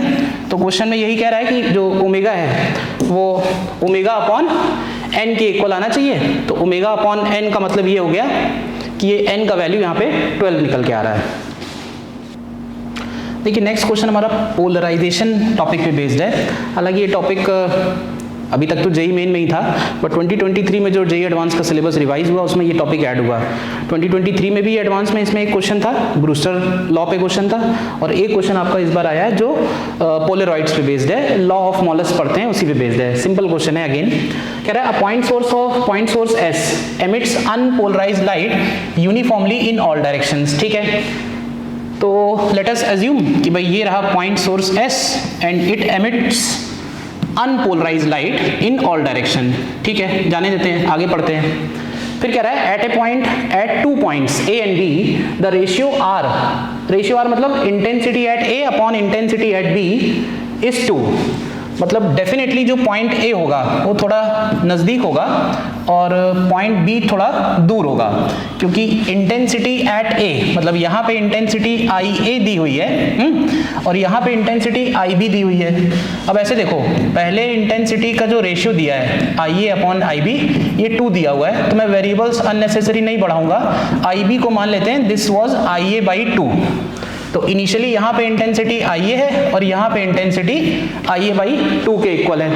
ठीक, अब इसके बाद क्वेश्चन में ये कह रहा है if set of 2 polaroids having 45 degree angle between their pass axis is placed before point B, मतलब ए के बाद हमने प्लेस किया है पोलराइड्स को और बी के पहले, और ऐसे 2 पोलराइड्स जिनके पास एक्सिस 45 डिग्री पे हैं। तो देखो पहला पोलराइड तो हम कहीं पे भी एज्यूम कर लें, लेट्स से कहीं भी ले लेते हैं, ये रख दिया है। तो पहले पोलराइड को क्रॉस करने के बाद, क्योंकि ये वाली जो लाइट थी ना ये अनपोलराइज थी, तो अनपोलराइज लाइट जब पोलराइड से पास होती है तो ये पोलराइज हो जाएगी, और ये जिस भी डायरेक्शन में पोलराइज होगी वो इस पोलराइजर के डायरेक्शन पे डिपेंड करेगा। इंटेंसिटी इसकी हाफ हो जाएगी डायरेक्टली, ये तो मालूम ही है, अनपोलराइज से पोलराइज बनता है तो इंटेंसिटी हाफ हो जाएगी, क्योंकि हाफ वेक्टर्स होते हैं जो पास हो जाते हैं, हाफ वेक्टर्स होते हैं जो ब्लॉक हो जाते हैं। इसके बाद एक और पोलराइड रखा हुआ है, और वो जो अगला पोलराइड रखा हुआ है वो पिछले वाले पोलराइड से 45 डिग्री एंगल पे रखा हुआ है, तो ये रहा P2। ठीक है ना, और P2 इधर से 45 पे है, तो यहाँ पे हम लोगों का लगेगा लॉ ऑफ मॉलस, और यहाँ से आगे निकलने वाली जो लाइट है, ठीक है, वो इसके इंटेंसिटी का मतलब पहले जो इंटेंसिटी थी, पहले इंटेंसिटी थी आई ए बाई 2, और इसमें हम लोग मल्टीप्लाई करेंगे कॉस स्क्वायर थीटा जिसमें एंगल होता है उनके पास एक्सिस के बीच में एंगल, तो ये एंगल ऑलरेडी 45 डिग्री दिया ही हुआ है, तो ये हो जाएगा कॉस स्क्वायर 45। तो यहाँ से ये वैल्यू अगर आप निकालोगे तो ये वैल्यू आ जाएगी आई ए बाई 4 के इक्वल। देखो चेक करो, ये वैल्यू आ जाएगी आई ए बाई 4 के इक्वल। तो अब इसमें कह रहा है आर की इसमें हमको नई वैल्यू निकालनी है, तो आई ए स्क्वायर बाई 4, तो आर की न्यू वैल्यू का मतलब ये हुआ, आर की न्यू वैल्यू का मतलब हुआ कि इंटेंसिटी ए का हमको पुराना वाला ही रखना है, आई ए ओल्ड, मतलब ए में तो एक्चुअली कुछ चेंज हुआ ही नहीं, ए में तो वही इंटेंसिटी है, अपॉन आई बी की हमको न्यू वैल्यू रखनी है। आई बी की हमको न्यू वैल्यू रखनी है, तो आई बी न्यू जो है वो आप अगर चेक करो तो पुराने वाले से ये वैल्यू हाफ तो ऑलरेडी थी, और आई ए बाई 4 हो रही है जस्ट बिकॉज इसकी वजह से, तो डिस्टेंस की वजह से जो फैक्टर चेंज हुआ वो 1/2 इसमें और आएगा जो पहले भी था, तो बाद में इंटेंसिटी आई ए बाई 8 हो गई, तो ये वैल्यू बन जाएगी आई ए अपॉन आई ए बाई 8 के इक्वल। इंटेंसिटी 2 वजहों से चेंज हो रही है, तो इसका फाइनल आंसर 8 के इक्वल आ जाएगा। इंटेंसिटी 2 वजहों से चेंज हो रही है, एक तो डिस्टेंस की वजह से जो पहले ही हम लोगों ने ऑलरेडी काउंट कर ली थी, वो 1/2 का फैक्टर इसमें था शुरू में ही, और एक बाद में चेंज हुई पोलरॉइड्स की वजह से, तो वो फैक्टर 1/4 का आया, तो टोटल ये 1/8 के इक्वल आ जाएगा। Coming to the next question, J Advanced 2024 paper 1 question number 11. It is a Doppler effect question. A source of sound has frequency 240 Hz when the observer O and source move towards each other. Speed v respect to the ground as shown in case 1. The observer measures the frequency of sound to be 280 Hz. जब source and observer दोनों एक दूसरे की तरफ चल रहे हैं तो they have frequency observer is observing frequency 288 Hz. So I can write this equation directly here for this part. 288 is equal to source and observer both are moving towards each other. So 288 is equal to actual frequency is 240 bracket speed of sound plus observer speed speed of sound minus source speed. On solving, as you will solve this part, you will get Vs is equal to 11V. You will get source का speed, you will get relation between sound का speed and speed V, that is 11V. Okay. Now, as in the question they said, when observer and source are moving away from each other, so observing frequency is n hertz. So for the n hertz we can solve. They are moving away.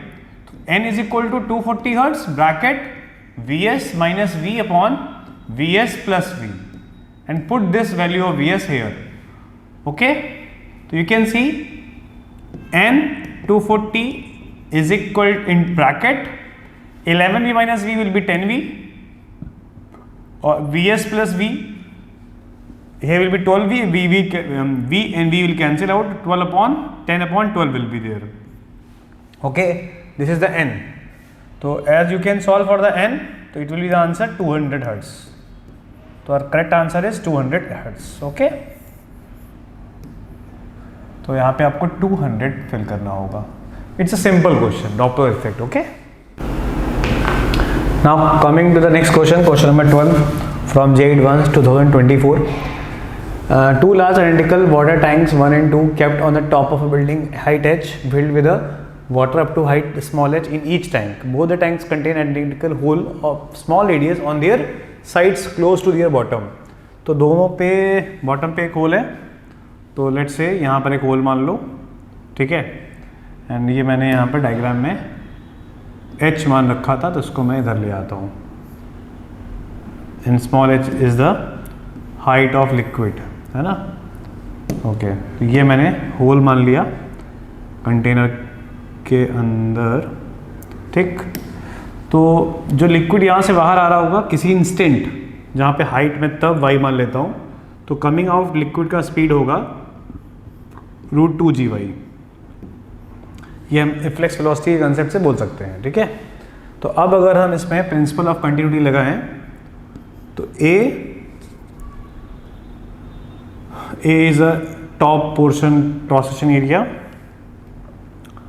A dy upon dt, rate of change of y is the speed at which level is coming down, and we have to put minus sign here because y is decreasing. Okay, and is equal to small a speed √2GY. Okay, now just arrange it in the required format. Capital A upon small √2G, okay, bracket small a. Okay, and this y की power root I can write here y raised to minus half, y raised to minus half, and here is dy, and in RHS there is only one term dt. Now just integrate. Okay, when you integrate it what you will keep the limits. तो initial height is small h and empty करना है, तो final limit is 0, और यहाँ पे 0 से t1. तो यहाँ पे ऑन सॉल्विंग t1 कितना आने वाला है अगर देखा जाए, तो मैं डायरेक्टली वैल्यू पुट कर दे रहा हूँ. t1 is equal to, t1 must be equal to capital A by small a root of 2 small h upon g. This must be the t1. Now coming to the next part.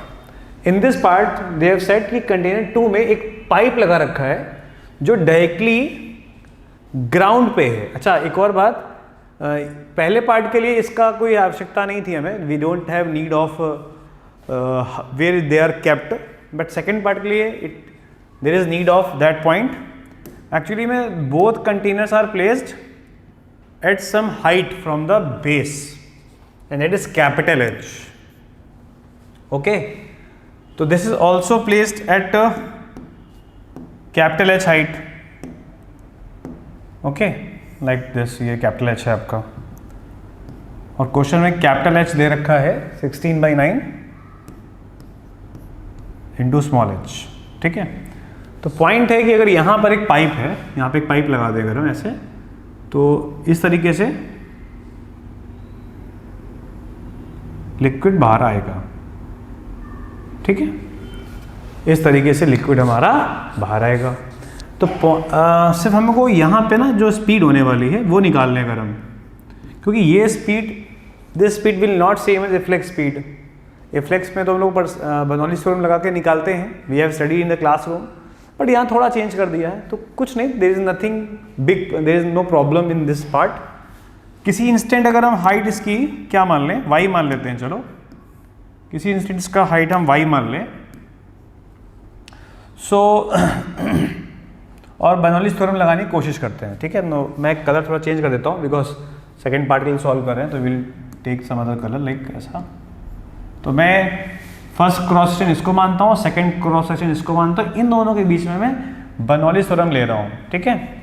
And reference line में इसको मान रहा हूँ, ठीक है, because यहाँ पे gravitational potential energy per unit volume लिखना होगा, तो we need to consider reference line.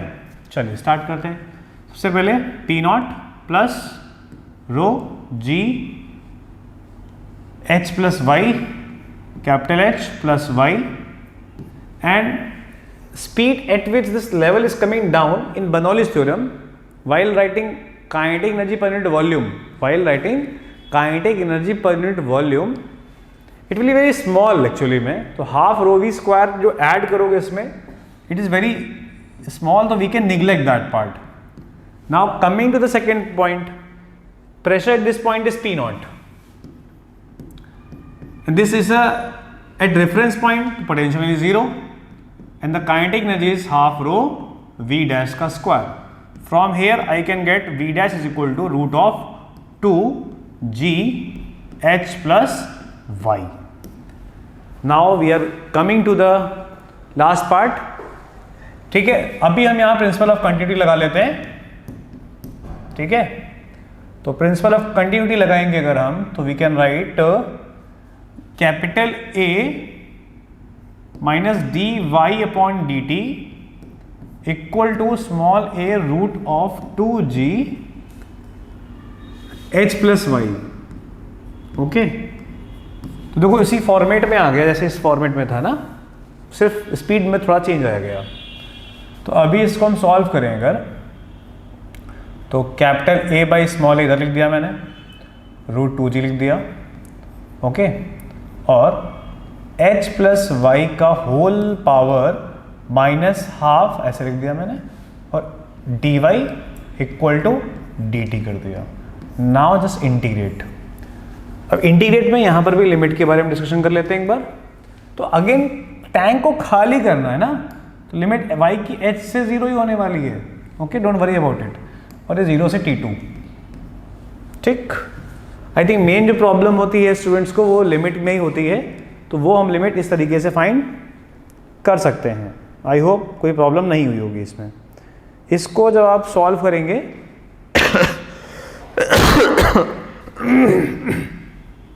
After integration बच्चों, तो यहाँ पे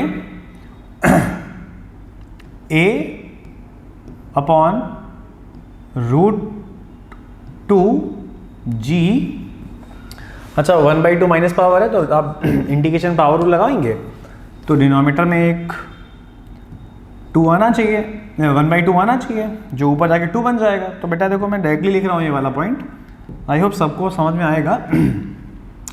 रूट ऑफ 2, ओके, 2 ऊपर आ जाएगा, एक मिनट रुक जाना, हाँ एक मिनट, एक स्टेप थोड़ा सा लिख देता हूँ फिर लिखता हूँ इसको, 1a/a और रूट 2 ऊपर आ जाएगा, ठीक है।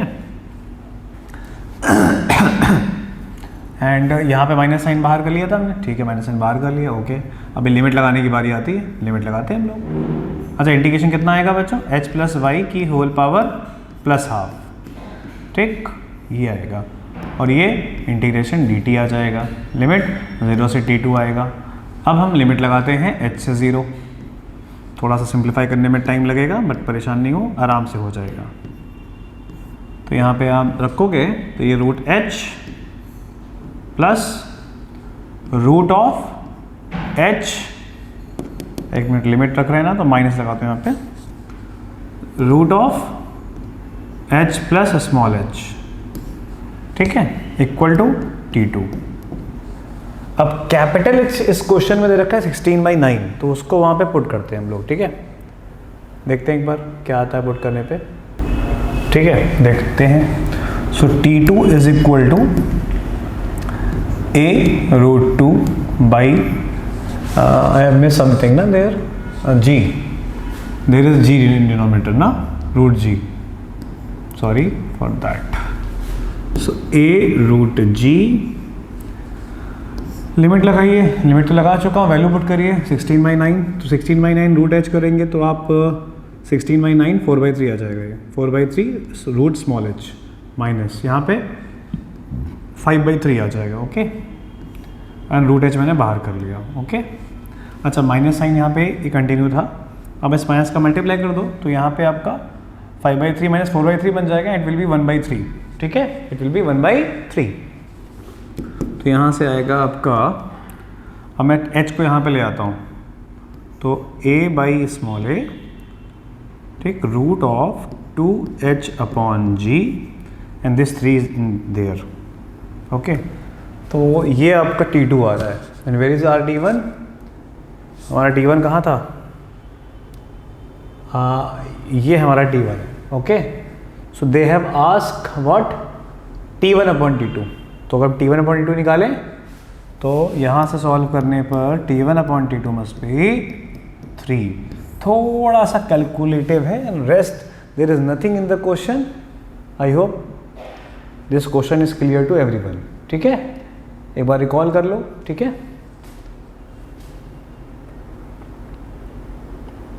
ओके, ठीक, ओके। नेक्स्ट क्वेश्चन देखिए, ये रोटेशन का दूसरा क्वेश्चन है जो आया था। A thin uniform rod of length L and certain mass is kept on a frictionless horizontal table. मतलब ये फिगर जो दिखा हुआ है ये वर्टिकल में नहीं है, हॉरिजॉन्टल में है। With a massless string of length L, ये एक मासलेस स्ट्रिंग है, उससे कनेक्टेड है। मासलेस स्ट्रिंग का जो दूसरा एंड है वो सेंटर पे पाइवोटेड है, O पॉइंट पे। अब कह रहा है if a horizontal impulse P is imparted to the rod at a distance x which is L/n। मतलब क्या हुआ है कि इस रॉड के एक एंड से, सेंटर से इनफैक्ट x डिस्टेंस पे एक इंपल्स दिया है। इंपल्स मतलब हम लोग जैसे स्ट्राइकर को क्लिक कर देते हैं, दैट इज इंपल्स। तो इंपल्स से क्या होगा कि इसको V0 मिलेगा, ठीक है। और अगर वो इंपल्स उसके सेंटर पे नहीं है तो इसको एक ओमेगा भी मिलेगा, मतलब इसके पास V भी आएगा, इसके पास ओमेगा भी आएगा, तो ये रॉड आगे बढ़ेगी। और कह रहा है कि then the rod and the string revolve together around point O with the rod remaining aligned with the string. ये एक इंपॉर्टेंट पॉइंट है जो हमें यूज करना है, rod is aligned with the string. मतलब क्या हो सकता है कि अगर हम थोड़ा लेफ्ट साइड में अगर हम इंपल्स देते हैं तो ये थोड़ा ऐसे मुड़ने की टेंडेंसी रखेगी, तो अगर ये ऐसे मुड़ जाएगी तो स्ट्रिंग इधर जाएगी, तो स्ट्रिंग और रॉड का अलाइनमेंट चेंज हो जाएगा। या फिर अगर हम इस पॉइंट पे हिट करते हैं, इधर वाले पॉइंट पे हिट करते हैं, तो ये रॉड इधर मुड़ सकती है, तो भी अलाइनमेंट चेंज हो जाएगा। ऐसी जगह उसको हिट किया है कि अलाइनमेंट चेंज नहीं हुआ है, जहां पे भी हिट किया वो इसी के अराउंड घूमना शुरू कर दे रही है। तो अब हम क्या करेंगे, इसको उल्टा सॉल्व करते हैं। उल्टा ऐसे कि एज्यूम कर लेते हैं कि फाइनली ये सिस्टम ओमेगा से घूम रहा है। अगर ये सिस्टम ओमेगा से घूम रहा है तो ये रहा इसका centre of mass. Centre of मास आप देखो यहाँ से कितने डिस्टेंस पे, यहाँ से इसका डिस्टेंस है 3L/2। तो इसका जो सेंटर ऑफ मास है Cm, इसके पास एक वेलोसिटी होगी which we write it as VCM, और VCM की वैल्यू हो जाएगी 3L/2 इंटू ओमेगा, तो 3L ओमेगा/2 के इक्वल, ठीक है। और ये रॉड भी अपने एक्सिस पे घूमने लगी ओमेगा से, मतलब ओमेगा तो सेम ही रहेगा ना, चाहे वो इसके अबाउट घूमे या अपने एक्सिस के अबाउट घूमे। तो अब हम लोग इसमें क्या अप्लाई करेंगे, एक तो अप्लाई करेंगे कि impulse is equal to change in linear momentum. linear impulse is equal to change in linear momentum and angular impulse is equal to change in angular momentum। तो linear impulse की वैल्यू अगर लिखें तो वो सिंपली p है, it is equal to m into VCM, ठीक है। तो m into VCM करेंगे तो ये m into 3L omega by 2 आ जाएगा। This is equation 1। और सेकेंड इक्वेशन हो जाएगी एंगुलर इंपल्स। एंगुलर इंपल्स को लिखेंगे p into x। Angular impulse is linear impulse into distance from centre of mass, तो p into X is equal to I omega. तो i ध्यान रखना उसके सेंटर के अबाउट लिखेंगे तो ml²/12 इंटू ओमेगा। ये हो गई सेकेंड इक्वेशन। बस हो गया क्वेश्चन। अब आपको सीधे इनको डिवाइड कर देना है। देखिए ध्यान से, एक इक्वेशन है impulse is equal to change in linear momentum और दूसरी इक्वेशन है angular impulse is equal to change in angular momentum. तो आप इन दोनों को डिवाइड करेंगे तो देखिए x की वैल्यू इधर से L/12 और उधर हो जाएगी 2/3L, देखो 2/3 इनफैक्ट, ठीक है।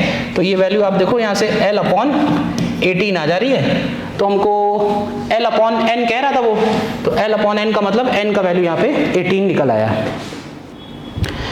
नेक्स्ट क्वेश्चन देखिए, ये केटीजी एंड थर्मोडायनेमिक्स वाले पार्ट का है। एक्चुअली थर्मोडायनेमिक्स का क्वेश्चन है और अगेन मैं कहूँगा अगेन फॉर्मूला बेस्ड सीधा सीधा क्वेश्चन है।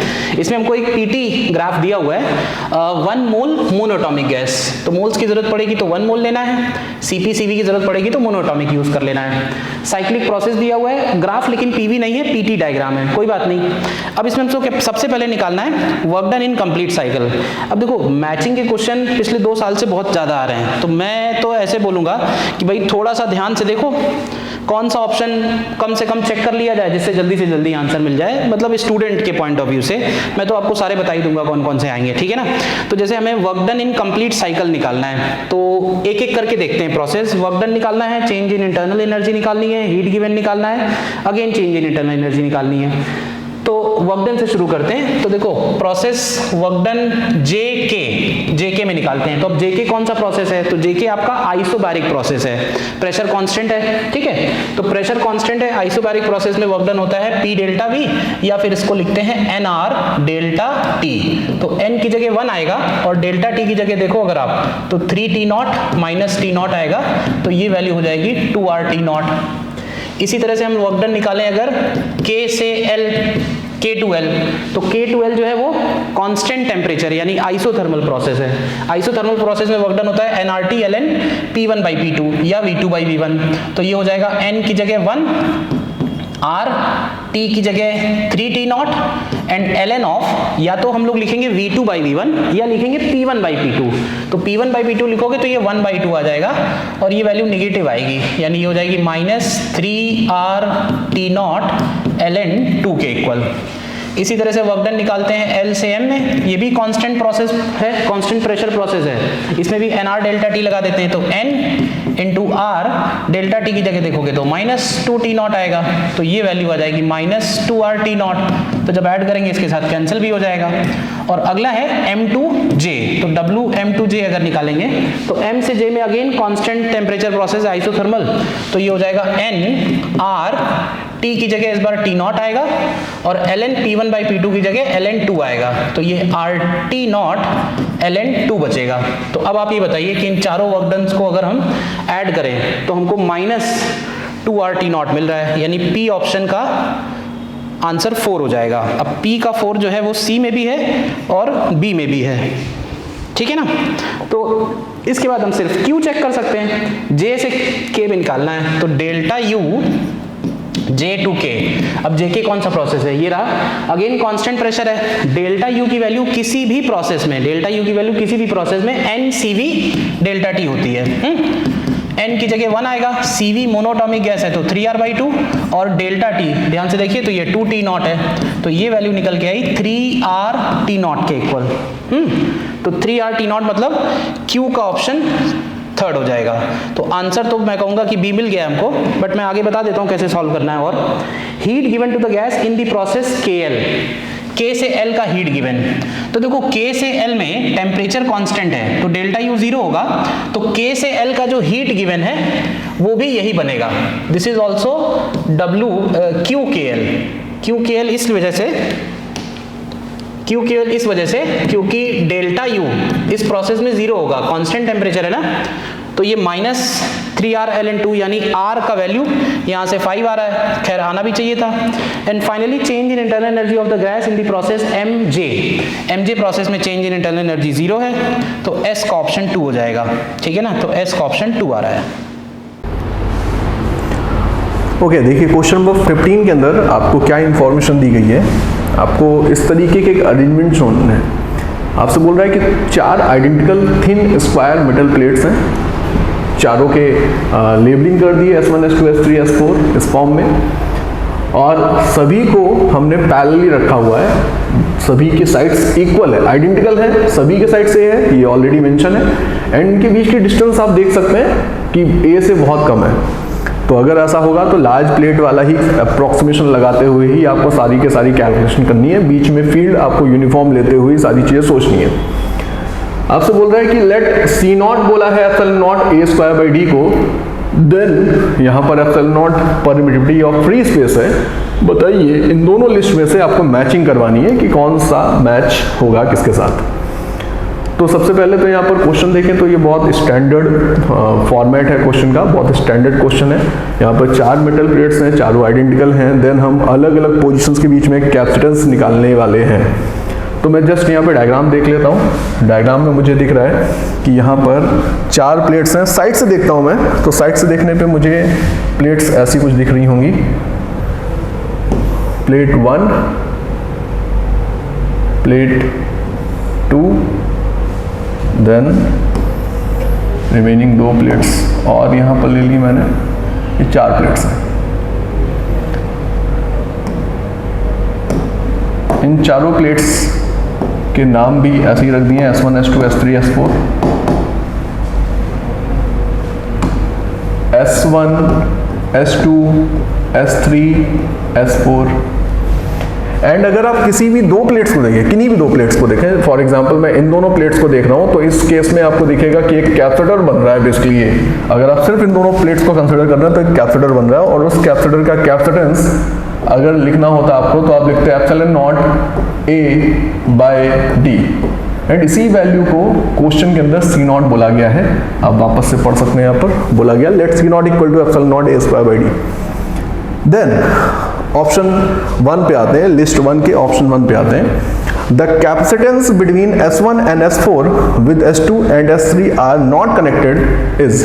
अगर हम सिंपली ये जो डायग्राम ड्रॉ कर रहे हैं, सिर्फ इसी डायग्राम के अंदर आपको S1 और S1 और S4 के बीच में कैपेसिटर पूछा जाए, जस्ट चेक वंस अगेन कि S1 एंड S4 के बीच में कैपेसिटेंस पूछा जा रहा है आपसे फर्स्ट पार्ट के अंदर। तो मैंने इसी डायग्राम में, अगर S1 और S4 के बीच में कैपेसिटेंस निकालना है, तो मैंने इसी डायग्राम में ऐसे एक बैटरी यहाँ पे कनेक्टेड मान ली है या एक सेल कनेक्टेड मान लिया है, सो दैट मुझे S1 और S4 के बीच में इक्विवेलेंट कैपेसिटेंस मिलेगा।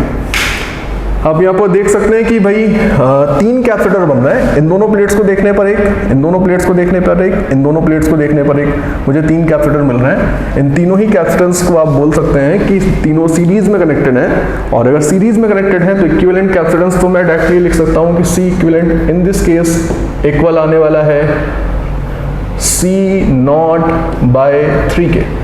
हर एक कैपेसिटर का कैपेसिटेंस, इन दोनों को देखें तो कैपेसिटेंस C नॉट, इन दोनों को देखें कैपेसिटेंस C नॉट, इन दोनों को देखें कैपेसिटेंस C नॉट। तो देखा जाए तो ओवरऑल जो कैपेसिटेंस आ गया इन तीनों को सीरीज में कनेक्ट करके मिलने वाला है, that is equal to C naught by 3। First part हमने यहाँ पर अभी ट्राई किया तो हमें ऑप्शन दिख रहा है C naught by 3 means P matches with 3। ठीक है, सेकेंड पार्ट में आते हैं। The capacitance between S1 and S4 with S2 shorted to S3 is. अब हम इस बार वापस से S1 और S4 के बीच में कैपेसिटेंस निकाल रहे हैं, लेकिन इस बार हमने S2 एंड S3 को शॉर्ट कर रखा है। सेम चीज ड्रॉ करनी पड़ेगी हमें, तो मैं एक बार डायग्राम ड्रॉ कर लेता हूं। जस्ट अ मिनट, मैंने इसी डायग्राम को रीड्रॉ कर लिया। C नॉट क्या है मैं आपको ऑलरेडी बता चुका हूं, तो मैं इसको रिमूव कर देता हूं यहां से। इस डायग्राम के अंदर S2 एंड S3 की शॉर्टिंग की हुई है। शॉर्टिंग करने का मतलब कि हमने एक ऐसे वायर से कनेक्ट कर दिया सिंपली जिसका कोई रेजिस्टेंस नहीं है, या फिर देखा जाए तो ओवरऑल यहाँ पर दोनों के पोटेंशियल सेम हो गए। अब आपके सामने जो अरेंजमेंट बना है, इस अरेंजमेंट के अंदर आपको वापस से कैपेसिटेंस निकालना है। तो मैं क्या बोल रहा हूँ कि भाई इस तरीके की प्रॉब्लम्स को हम सॉल्व करते थे एक सिंपल से लॉजिक से, कि अगर मैं इन प्लेट्स की लेबलिंग 1 2 3 4 के अकॉर्डिंग करूँ तो मुझे यहाँ पर एक सर्किट एक नया डायग्राम ड्रॉ करना चाहिए। कैसा? तो मुझे यहाँ पर सिंपली एक ऐसा डायग्राम दिख रहा होगा कि मुझे दिख रहा है कि एक पॉइंट 1, एक पॉइंट 4, देन पॉइंट 2 और पॉइंट 3। दो अलग अलग प्लेट्स पर मैंने पॉइंट लिए हुए हैं, लेकिन दोनों प्लेट्स अगर किसी वायर से कनेक्टेड हैं तो दोनों के पोटेंशियल सेम हो गए। तो 2 और 3 दो डिफरेंट एंड डिस्टिंक्ट पॉइंट ना होकर के अभी एक ही हैं, ऐसा ड्रॉ करेंगे। तो एक कैपेसिटर जो कैपेसिटर 1 है, जो S1 और S2 प्लेट्स के बीच में बन रहा है, वो 1 और 2 पॉइंट्स के बीच में कनेक्टेड है। तो मैंने यहां पर इसको ऐसे दिखा दिया, इसका कैपेसिटेंस C0। दूसरा कैपेसिटर जो 2 और 3 के बीच में कनेक्टेड है, उसको मैं ऐसे दिखा सकता हूं। तीसरा कैपेसिटर जो S3 और S4 प्लेट्स को कनेक्ट करने पर बन रहा है या देखने पर बन रहा है, तो थर्ड कैपेसिटर यहां पर मैंने ऐसे दिखा दिया, कैपेसिटेंस इसका भी C0। एंड देन जो बैटरी ली हुई है मैंने, वो ऐसे कनेक्ट कर दी। अब जो नया डायग्राम है मेरे सामने, इस डायग्राम को देखें तो इसके अंदर आपको दिख रहा होगा कि ये जो मिडिल वाला कैपेसिटर है, ये शॉर्टेड है। शॉर्टेड होने का मतलब इसके दो अक्रॉस पोटेंशियल डिफरेंस 0 है, सो दैट इसका कोई यूज नहीं है। और अगर इसका कोई यूज नहीं है तो आप सिंपली यहां से इसको रिमूव कर सकते हैं। It has no significance in the circuit. अब जो डायग्राम आपके सामने है उसमें सिर्फ 2 कैपेसिटर्स बचेंगे, वो दोनों ही कैपेसिटर्स सीरीज में कनेक्टेड है। इक्विवेलेंट कैपेसिटेंस आप डायरेक्टली बोल सकते हैं कि इक्विवेलेंट कैपेसिटेंस इस केस में इक्वल मिलने वाला है C0/2 के। तो अगर मैं लौट करके आऊँ इस पार्ट में, तो मुझे दिख रहा है कि C0/2 का एक ऑप्शन है, ऑप्शन 2 ही है यहाँ पर दिख रहा है साफ साफ। तो Q matches with 2, Q matches with 2। Then आते हैं थर्ड पार्ट में, R जो है इसका, the capacitance between S1 and S3 with S2 shorted to S4। Same logic, same method लगाते हुए आपको सॉल्व करना चाहिए। मैं इसी डायग्राम के अंदर चेंजेस कर रहा हूं।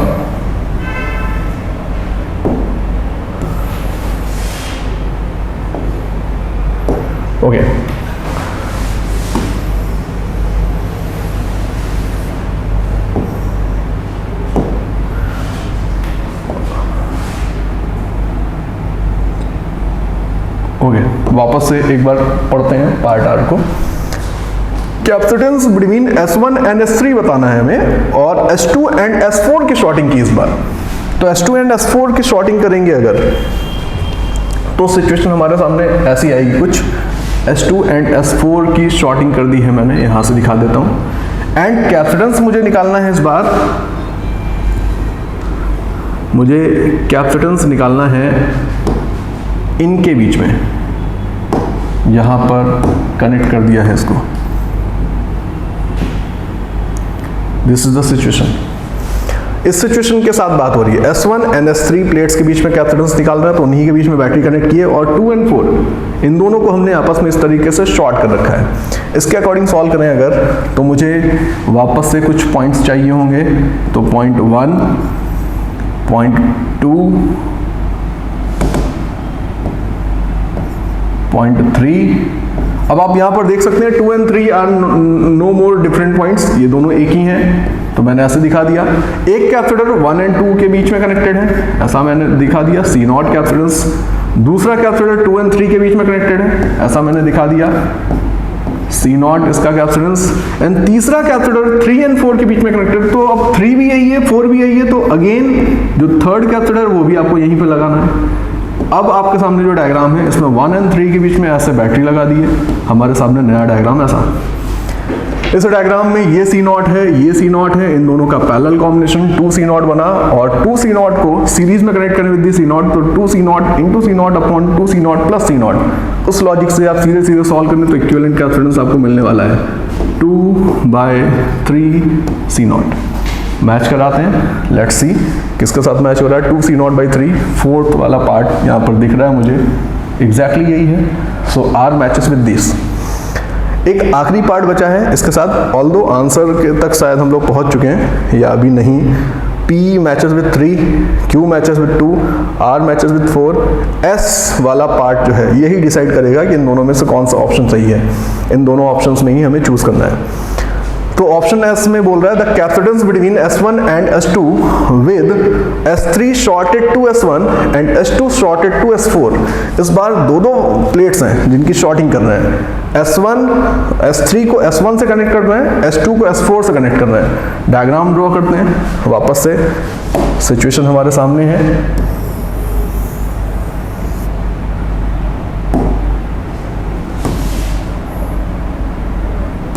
इस बार बोला था कि S1 को S3 से कनेक्ट कर रहे हैं, एक बार वापस से पढ़िए पार्ट S को। S1 एंड S2 के बीच में इक्विवेलेंट कैपेसिटेंस चाहिए।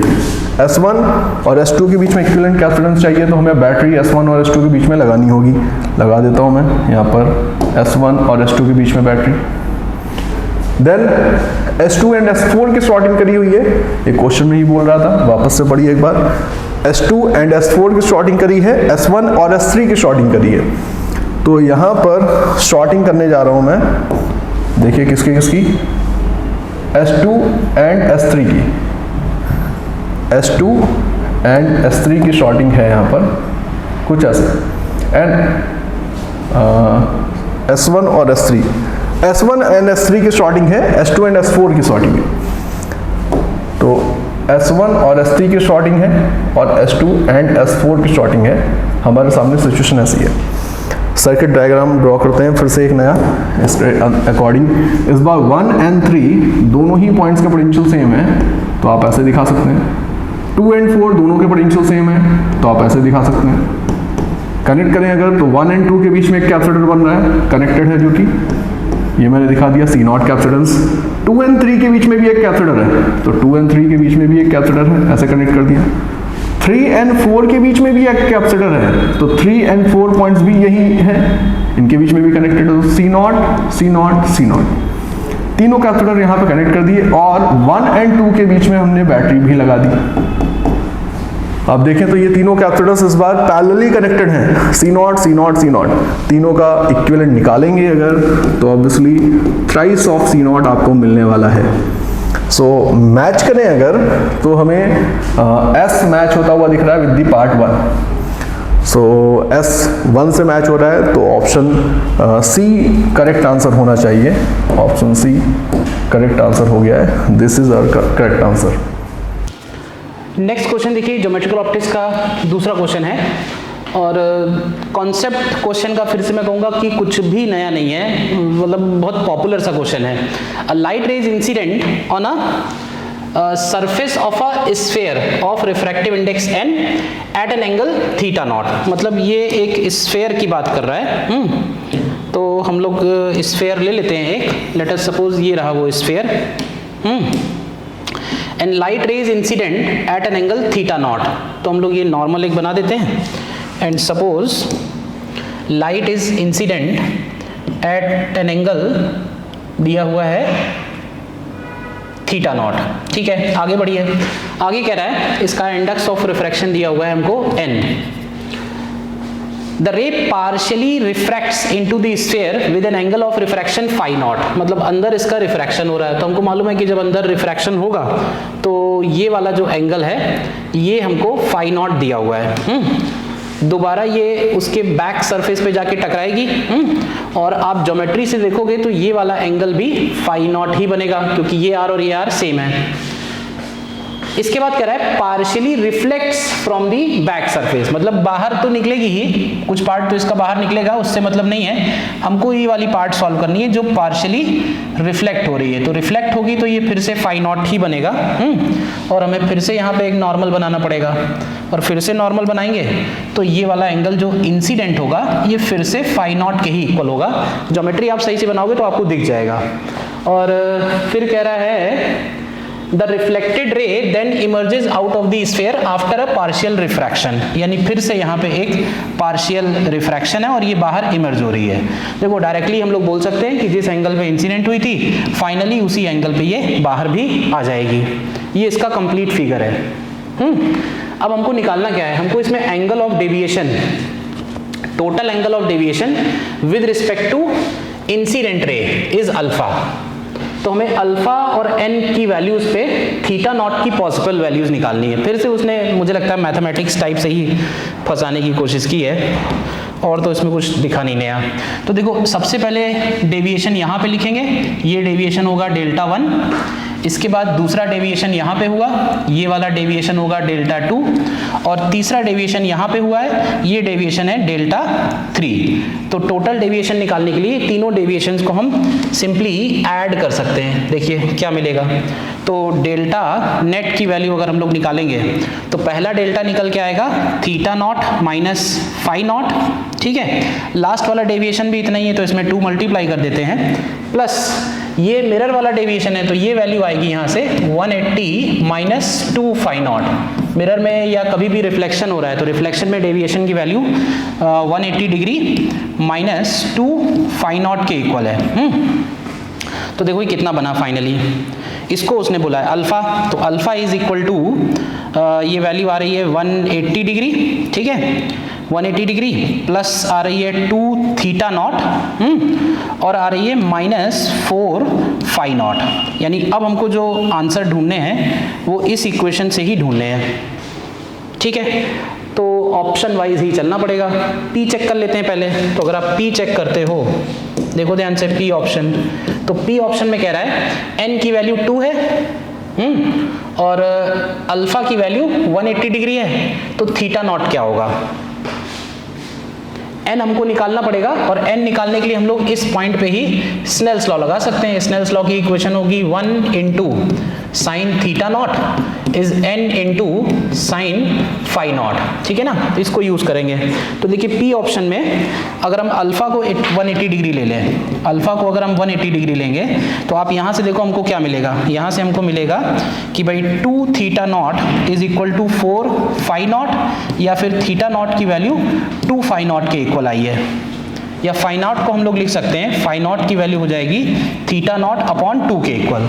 तो ये उठा के हम इस इक्वेशन में रखते हैं, क्या मिलेगा देखिए, sine of theta naught is equal to 2 sine theta naught by 2। तो अगर आप इसको 2 साइन बी से कन्वर्ट करो साइन 2 थीटा को, तो ये वैल्यू हो जाएगी 2 sine theta naught by 2 into cos theta naught by 2, this is equal to 2 sine theta naught by 2। तो अब देखो कोई भी चीज़ हम कैंसिल करेंगे ना इधर से उधर, तो वो वैल्यू 0 भी हो सकती है। मैथ्स में आप ऑलरेडी पढ़ते हो इस चीज़ को। तो यहाँ से एक वैल्यू अगर हम इसको कैंसिल करते हैं तो यहाँ से एक वैल्यू तो निकल के आई कि sine of theta naught by 2 is equal to 0, तो theta naught equal to 0 degree. एक आंसर तो यहाँ पे ये निकल के आ ही रहा है, थीटा नॉट इक्वल टू 0। और दूसरा आप देखो तो यहाँ से निकल के आएगा कि cos of theta naught by 2 की वैल्यू 1 के इक्वल है। तो यहाँ से भी आप देखो तो थीटा नॉट की वैल्यू 0 ही निकल के आ रही है, यानी कि P का तो ऑप्शन 5 ही मैच कर रहा है, P का 5 मैच कर रहा है। तो P का 5 A में भी है और B में भी है। तो कोई एक और चेक कर लेते हैं, अब आप कर लेना सिमिलरली, इसी तरह से आगे बढ़ना है, कैलकुलेशन ही है सिर्फ इसमें।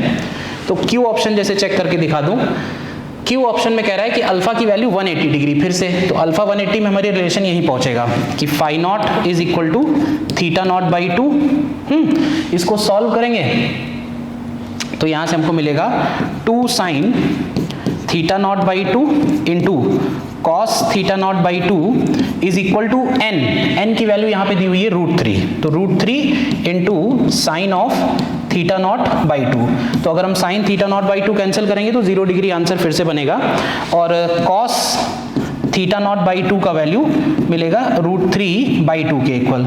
तो √3 बाई 2 मतलब थीटा नॉट बाई 2 को हम लोग लिख देंगे पाई बाई 6, तो यहाँ से थीटा नॉट की वैल्यू 60 डिग्री आ रही है। तो यानी कि 60 डिग्री आ सकती है या फिर 0 डिग्री आ सकती है। तो 60 और 0 सेकेंड ऑप्शन में दिया हुआ है, तो Q का सेकंड ऑप्शन सही है। तो देखो ये A ऑप्शन को अब आंसर मिल जाएगा, बाकी दोनों भी आपको इसी तरह से सिमिलरली चेक कर लेने हैं, ठीक है ना। ओके, क्वेश्चन नंबर 17 के अंदर लैंग्वेज क्या कह रही है पढ़ते हैं। आपसे बोला जा रहा है कि एक इस तरीके का सर्किट आपको गिवन है जिसमें आपको एक इंडक्टर दिख रहा है, एक कैपेसिटर दिख रहा है, एक रेजिस्टेंस दिख रहा है और एक आइडियल बैटरी कनेक्टेड है। क्वेश्चन की लैंग्वेज क्या कहती है ये भी पढ़ते हैं। The circuit shown in the figure contains an inductor L, a capacitor C0 and the resistor R0। आपको यहाँ पर सब रिप्रेजेंट भी किए गए हैं किसकी कितनी वैल्यू है। The circuit also contains 2 keys K1 and K2, 2 keys भी यहाँ पर आपको डायग्राम के अंदर दिख रही हैं। Initially both the keys are open and there is no charge on the capacitor. Capacitor initially uncharged है, दोनों कीज इनिशियली ओपन है, मतलब ये जो डायग्राम है आपके सामने ये इनिशियल मूवमेंट का ही है। At an instant key K1 is closed and immediately after this the current in R0 is found to be I1। अब ये जो लाइन है ये बोल रही है कि हमने K1 को क्लोज किया और उसको जस्ट क्लोज करते ही R0 में करंट की वैल्यू हमें जो मिली that is equal to I1। अब यहाँ पर जब सिर्फ K1 की बात की गई है, K2 के बारे में कोई बात नहीं की गई, इसका मतलब K2 as it is open ही है। तो K2 ओपन है, K1 को क्लोज किया, करंट की बात हो रही है। आगे बढ़ने से पहले मैं इस पार्ट को सॉल्व करके लेट्स चेक कि क्या I1 की वैल्यू निकलती है।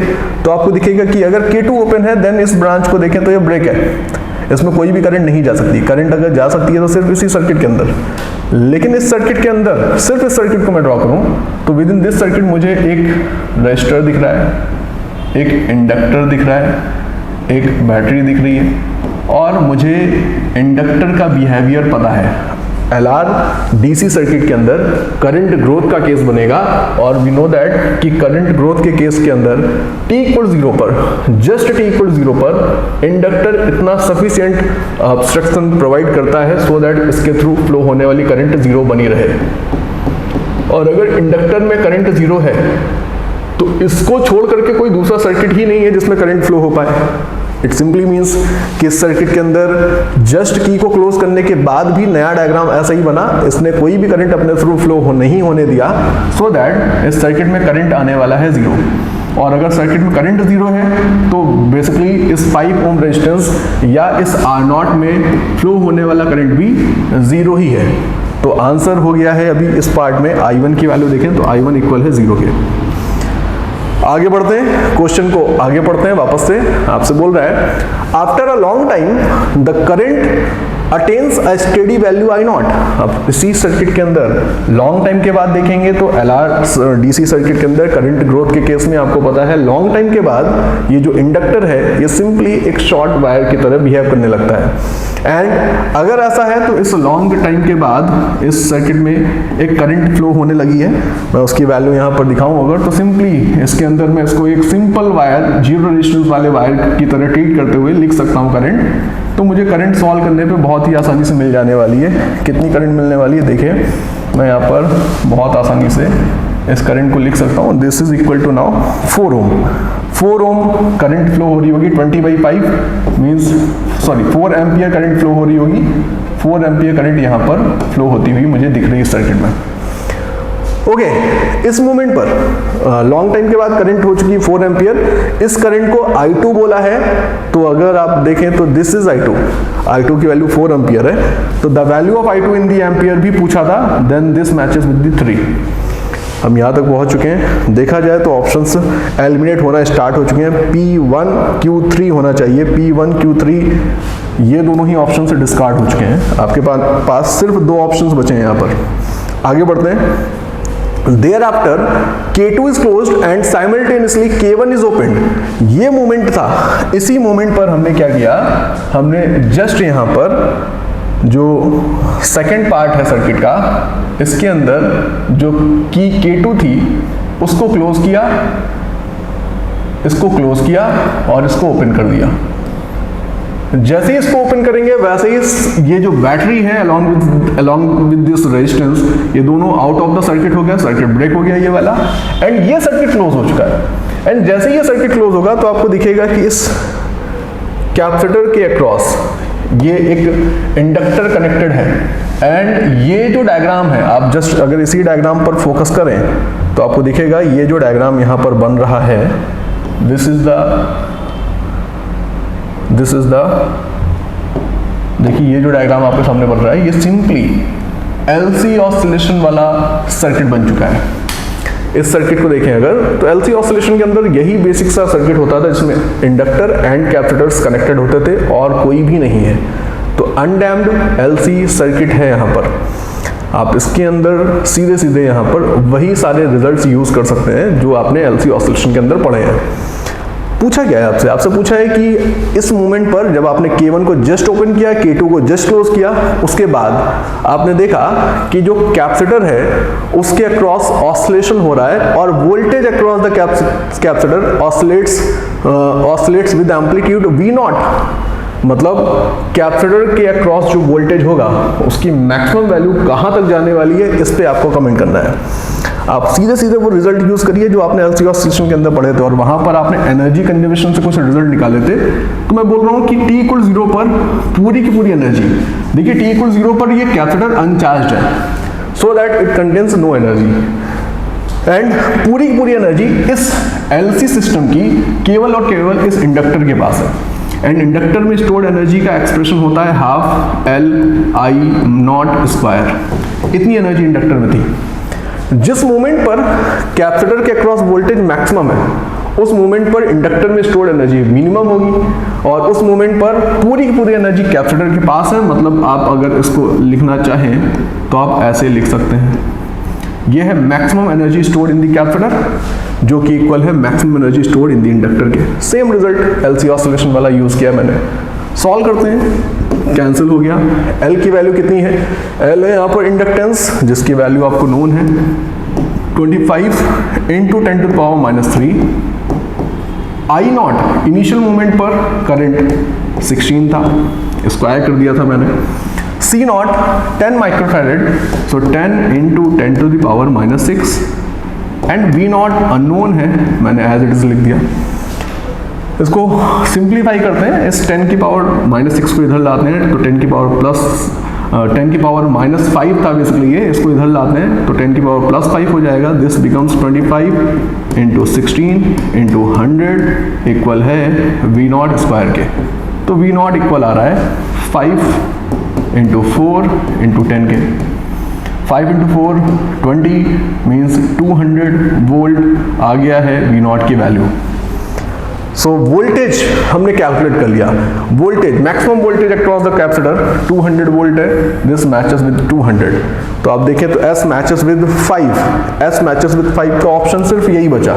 तो आंसर तो हमने ऑलरेडी निकाल दिया है कि कौन सा सही है, लेकिन अभी हमने ओमेगा कैलकुलेट नहीं किया, वो भी कैलकुलेट कर लेते हैं। ओमेगा कैसे कैलकुलेट कर सकते हैं, तो वापस से मैं बोल रहा हूँ कि भाई सीधे सीधे रिजल्ट आपको एलसी ऑसिलेशन के यूज़ करने हैं, और एलसी ऑसिलेशन के अंदर आपने ये रिजल्ट ऑलरेडी पढ़ा हुआ है कि angular frequency of oscillation of charge equal होता है 1/√LC। ऐसे लिखता हूँ मैं 1/√LC।